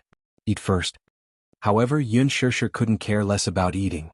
When she thought of Gong Fan's stomach problem, how could she care about herself? If he doesn't eat dinner, his stomach will definitely hurt. However, I've been standing at the door for a long time and haven't heard any movement. Could it be that his stomach is hurting and he's enduring it and unwilling to tell me? Yun Shishir rubbed her forehead in frustration and her eyes turned red again. Why is he like this? He was fine yesterday but he suddenly changed today. I was caught off guard. As she said this, she tried to knock on the door again and said gently, Are you there? Gong Fan, come out and eat, okay? Mommy made your favorite century egg and lean meat porridge. If you don't have an appetite, eat a little to fill your stomach. After a while, there was still no response from the other side of the door. Yun Shishir bit her lip, her heart aching. Xiao Yichen couldn't take it anymore. He pushed Yun Shishir aside and slammed the door with his fist. Gong Fan, come out and eat. Do you hear me? He couldn't bear to see Yun Shishir being wronged like this, especially when she had brought out her sincerity, yet he had abandoned her. He was not qualified. However, even though he knocked on the door loudly, there was no response from inside at all. Was he completely ignoring them? Xiao Yichen was instantly enraged. Ignoring Yun Shishir's attempts to stop him, he lifted his leg and kicked the door open. His violence shocked Yun Shishir. She rushed in behind him and saw that Xiao Yichen had just turned on the lights and saw a figure curled up under the blankets on the bed. Xiao Yichen, who was originally in a rage, saw a bulging figure under the messy blankets. He walked over suspiciously and lifted the blankets. However, he saw Gong Fan hugging his arms and his body curled up like a shrimp. His forehead was covered in beads of cold sweat. Beads of sweat were dripping down from his temples. His pajamas were also drenched in cold sweat. Chapter 4256. What's going on? Xiao Yichen was shocked. Yun Shishir and Muyaja surrounded him anxiously. Amidst the panic, Muyaja was sharper. He saw the painkillers on the bedside table and immediately said, Could it be that his stomach is hurting again? His face is so pale. Could it be that he has low blood sugar? Yun Shishir said again, After all, he hasn't eaten for a day. Maybe his blood sugar is low. Xiao Yichen couldn't care less. He bent down slightly, put his hands around the back of Gong Fan's neck and knees and carried him up. Let's go to the hospital, Xiao Yichen said and hurried out of the door. Even though he was also extremely frightened, he immediately made a decision in his moment of desperation. Muyaja and Yun Shishir looked at each other and immediately walked toward the garage. At the hospital, Gong Fan was hurriedly sent to the emergency room. The 3 of them waited nervously outside the door for a long time before the door of the emergency room finally opened. The doctor removed his mask and walked out with a serious expression. When Yun Shishir saw him, she immediately went up to him worriedly and blocked his way. Doctor, how is he? The doctor glanced at her and asked, Are you the child's family? Before Yun Shishir could answer, he glanced at Xiao Yichen behind Yun Shishir. Seeing that he looked exactly like Gong Fan, he understood. Fortunately, you sent him here in time. The child is suffering from acute morphine poisoning. It's probably caused by accidentally taking too many painkillers. We've already pumped his stomach to induce vomiting. If he was sent here any later, I'm afraid that the child would suffer from respiratory failure due to the morphine poisoning. The consequences would be unimaginable. Morphine poisoning. When Yun Shishir heard this, she couldn't help but feel a chill run down her spine. If Xiao Yichen hadn't barged in, perhaps Gong Fan would have suffered from respiratory failure due to the morphine poisoning. And all of this, they didn't know about it. Yun Shishir lamented over Xiao Yichen's violent barging. If it hadn't been for him, perhaps Gong Fan would have been in deep trouble. Why did this child take so many painkillers? The doctor wondered if Gong Fan had suicidal tendencies. Yun Shishir knew what he was suspecting and answered, he probably took painkillers because he has a serious stomach problem. In the past, when he took medicine, I was the one who was supervising him. The dosage on was strict. This time we weren't by his side. He threw a tantrum and refused to eat. His stomach, so he took the medicine. And his stomach on the pain. Like this. The doctor's tone on was. You're a parent on his too. This kind of dangerous medicine should be kept by the parents themselves. How can it be placed in a place where children can easily touch it? Yun Shishir pursed her lips and lowered her head. She accepted the doctor's criticism guiltily. In fact, the doctor thought that Gong Fan was as childish as an ordinary child. Actually, only Yun Shishir knew that Gong Fan knew that he could not take too much medicine. The big problem was that it was too painful this time. He had given up on himself and swallowed a lot at once. However, he did not know the consequences and almost caused such a disaster. You're too irresponsible as a parent.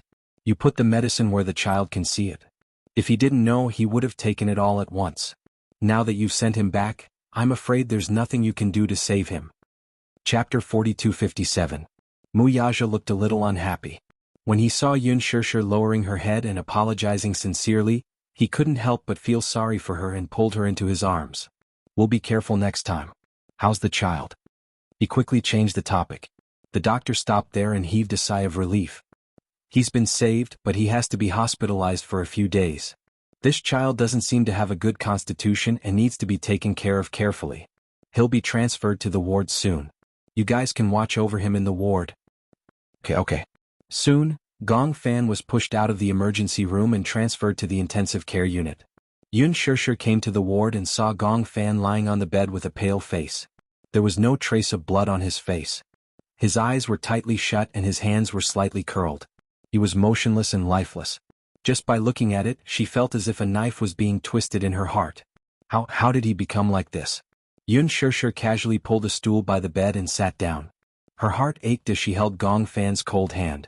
In his coma, Gong Fan seemed to realize this warm touch and couldn't help but hold her hand, unwilling to let go of this warmth. Yun Shishir's heart ached even more. How did he become like this? What exactly happened to Gong Fan's body? Muyaja and Xiao Yichen stood at the door, not daring to disturb her. Now, Gong Fan was on an 4-drip and Yun Shishir was guarding him without moving. When Xiao Yichen saw this, he said to Muyaja, "Tonight I'll stay here and watch over brother.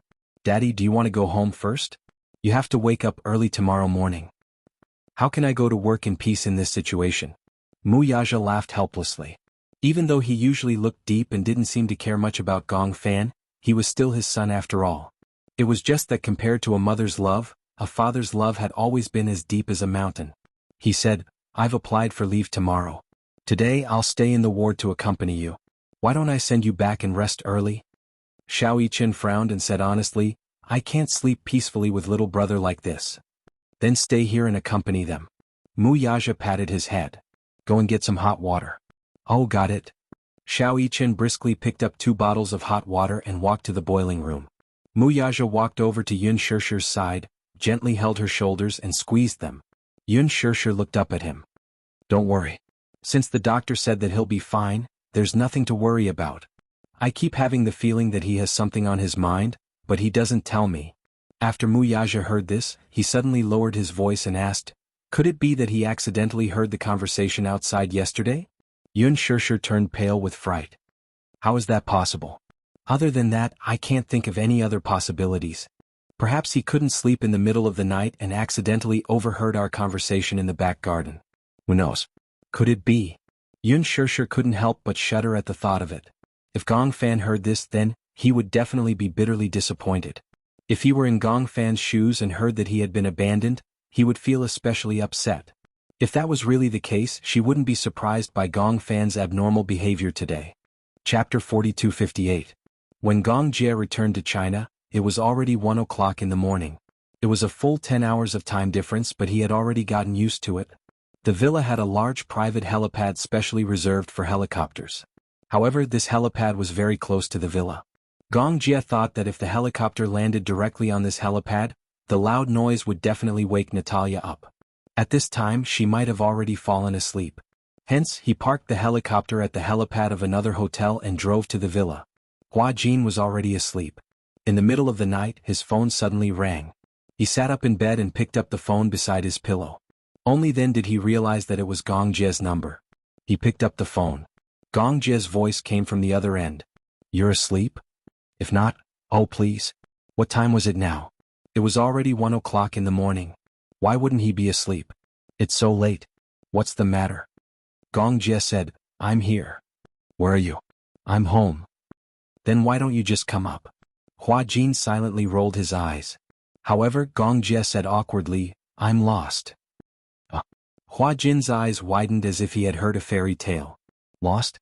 "Yes, I came in from the back garden, but I got lost in the garden." When Hua Jin heard this, he couldn't help but feel cold. Indeed, the interior area of this villa was already astonishingly large. The complimentary garden area alone covered an area of more than 20 acres. In addition to the intricate garden structure and the lush shadows of the trees, Hua Jin had once lost his way in the garden. "How did you come in from the back garden?" "The garage is in the back garden." Gong Jie gradually lost his patience and his voice became deeper. "Come and pick me up." After that he hung up the phone. Hua Jin let out a long sigh. Gong Jie had returned to visit Natalia. It seemed that, at least for the time being, he wouldn't be able to have a peaceful day. Hua Jin stood up, walked to the back door and turned on the lights in the back garden in advance.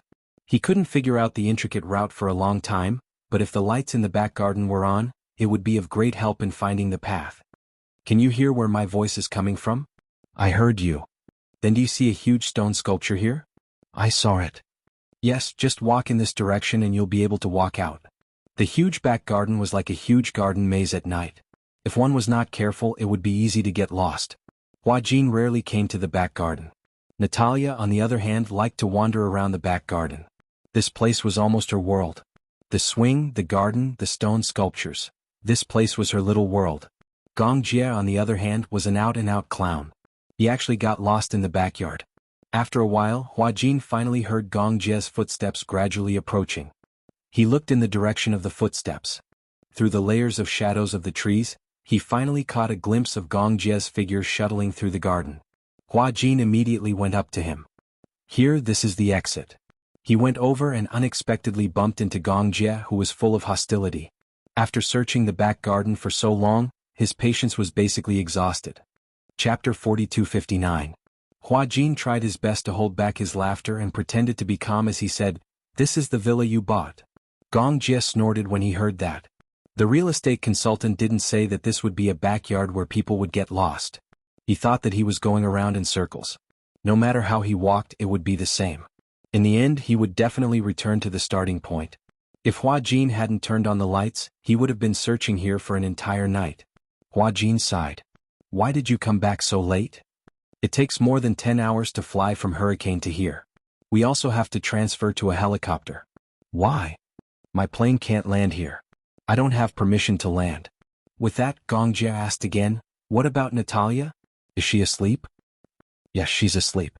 It's already so late. She must have gone to bed long ago." "Oh." Gong Jie said, "Then I'll go up and take a look." "Okay. Do you still remember which row and which room her room is in?" Gong Jie was stumped by the question. In that case, it seemed that he really didn't remember.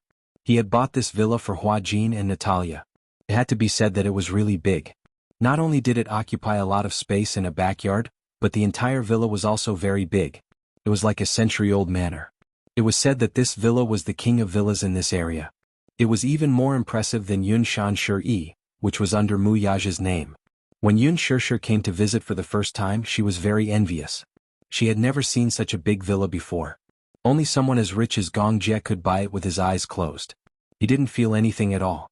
Gong Jie was used to living in big places. The land that the Gong family occupied could no longer be measured by square meters. It was a magnificent castle, and it was also a super mansion that was one of a kind in the world. Gong Jie and Hua Jin walked up the stairs one after another. Hua Jin led him to Natalia's room. After entering the room, he turned on the wall lamp. Gong Jie had just walked in when he smelled a fragrance. It was Natalia's natural fragrance. There was a faint fragrance on her body. It was hard to tell what it was, but it was especially refreshing. Gong Jie slowly walked into the room. His footsteps were very light as he was afraid of waking her up. When he walked to the bedside and saw the person sleeping soundly on the bed, his originally sharp eyebrows slightly relaxed. He gently sat down on the side of the bed. However, the moment he sat down, Natalia's eyelids suddenly fluttered, and she slowly woke up. She opened her eyes and focused her gaze on the man sitting on the side of the bed. When she recognized him, she was overjoyed all of a sudden. "Daddy." Gong Jie was a little absent-minded when he saw that she was awake. "Did I wake you up?" "No." Natalia pursed her lips and sat up on the bed. She opened her arms and softly snuggled into his arms and threw herself at him. Gong Jie hugged her with both hands, but Natalia's muffled voice came from his arms. "Why did you come back so late?" Hua Jin had told her that Gong Jie would be back soon. When Natalia found out that he would be back, she waited day after day, but he didn't come back. She couldn't help but feel a little disheartened. That night, she slept absent-mindedly. She was afraid that after she fell asleep, Gong Jie would return and she wouldn't be able to welcome him immediately. For a child, welcoming the return of a family member was a ritual. Chapter 4260. As she waited, she was so tired that she fell asleep in a daze. However, she didn't fall into a deep sleep. Thus, when Gong Jie came in and sat on the bed, she was startled awake. At that moment, she was like a little kitten, nestled in his arms. Gong Jie couldn't help but feel tender affection for her. The tedious matters of the past few days were instantly swept away and replaced by happiness. He hugged her and said gently, "Good girl, sleep early. It's already so late." "No? I want to hug you for a while longer." It felt like a century since she last saw him. Natalia was very introverted and rarely mentioned to Hua Jin that she missed Gong Jie. However, just because she didn't say it didn't mean that she didn't miss him. Gong Jie caressed her cheek gently and couldn't help but pinch it. "Have you been good at home?" "I've always been good. Mommy can testify." "Mommy?" Upon hearing this, Gong Jie widened his eyes in shock. Why did the little guy suddenly have a mommy for no reason when he wasn't around? At that moment, Hua Jin, who was standing by the door, heard Natalia's words. He blushed guiltily and cleared his throat awkwardly. Natalia acted as though she hadn't heard anything and hooked her finger at Gong Jie. Gong Jie obediently went over and heard her whisper, "He's mommy." She pointed at him with her finger. Seeing that she was pointing at him, Hua Jin guessed that she was whispering something. In a moment of panic, he said, "Hey Natalia, don't talk nonsense." Gong Jie looked back meaningfully and sized him up with a deep gaze. He didn't know whether to laugh or cry. "Mommy?" Hua Jin was speechless. "Heh, did you secretly change your sex when I wasn't around?" "No." Hua Jin muttered pitifully, "She wanted to call me that. I can't argue with a child, right? I told her not to call me that in front of others. It's fine if she calls me that in private. Because I see that everyone else has a mommy. Why don't I have one? I don't have anyone else by my side. Besides, no matter whose mommy it is, she's not as pretty as my Hua Jin's mommy." Cough cough. Luckily, Hua Jin didn't drink any water. Otherwise, he would have choked on a big mouthful of water. "Stop calling me that." Hua Jin emphasized it again and glared at her. "Otherwise, I'll be laughed at." Natalia covered her mouth and snickered. When Hua Jin glared at her again, she meekly replied, "Got it." Even though she expressed her acknowledgement, she still had a smile on her face. What Hua Jin did not notice was that Gong Jie, who was beside him, could not help but curve his lips into a gentle smile. However, he deliberately turned his face away so that Hua Jin could not see the faint smile at the corner of his lips. "Stop fooling around," he grumbled. Between his words, his authority as a father was fully displayed. Natalia knew that Gong Jie wouldn't allow her to sleep late. She replied with a disappointed, "Oh," and went back to bed obediently. Gong Jie covered her with the blanket. Natalia asked carefully from under the blanket, "What's the weather like tomorrow?" "Is it sunny?" Gong Jie turned to look at Hua Jin. "If I remember correctly, it should be sunny tomorrow." Chapter 4261. I want to fly a kite. Fly a kite? Gong Jie was a little surprised. When Hua Jin heard this, he immediately said, "I bought a strife kite some time ago. But recently it has been cloudy. The weather changes all the time. If it's not raining, it's too cold. So, she has been waiting for the weather to clear up so that she can fly a kite." When Gong Jie heard this, he nodded. "Didn't you say that it's going to be sunny? Sleep early. After breakfast tomorrow we'll fly a kite together. Daddy, do you know how to fly a kite? No. Ah, then you said that you'll take me to fly a kite. Don't you know how to fly? Gong Jie curled his lips. You can teach me. Daddy learns very quickly. Okay. Then it's a promise. We'll fly a kite together. Don't go back on your word. Okay, it's a promise. After getting his promise, Natalia fell asleep peacefully. Gong Jie and Hua Jin left the room. Hua Jin immediately said, "Shall I get you a bed? Where's the bathroom? I want to take a shower." "Go upstairs and turn left. It's the second room. That's my room. You can go and take a shower." As Hua Jin and Natalia were the only ones staying here, the other guest rooms did not have beds. Hua Jin wanted to go to the nanny's room and ask the nanny to make a bed, but Gong Jie had already gone upstairs to take a shower. "Get me a set of pajamas." He ordered him as if he was instructing a servant.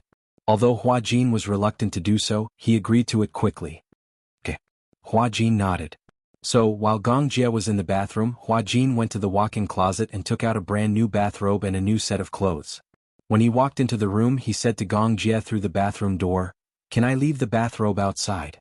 Is that okay?" Gong Jie's cold voice came from inside.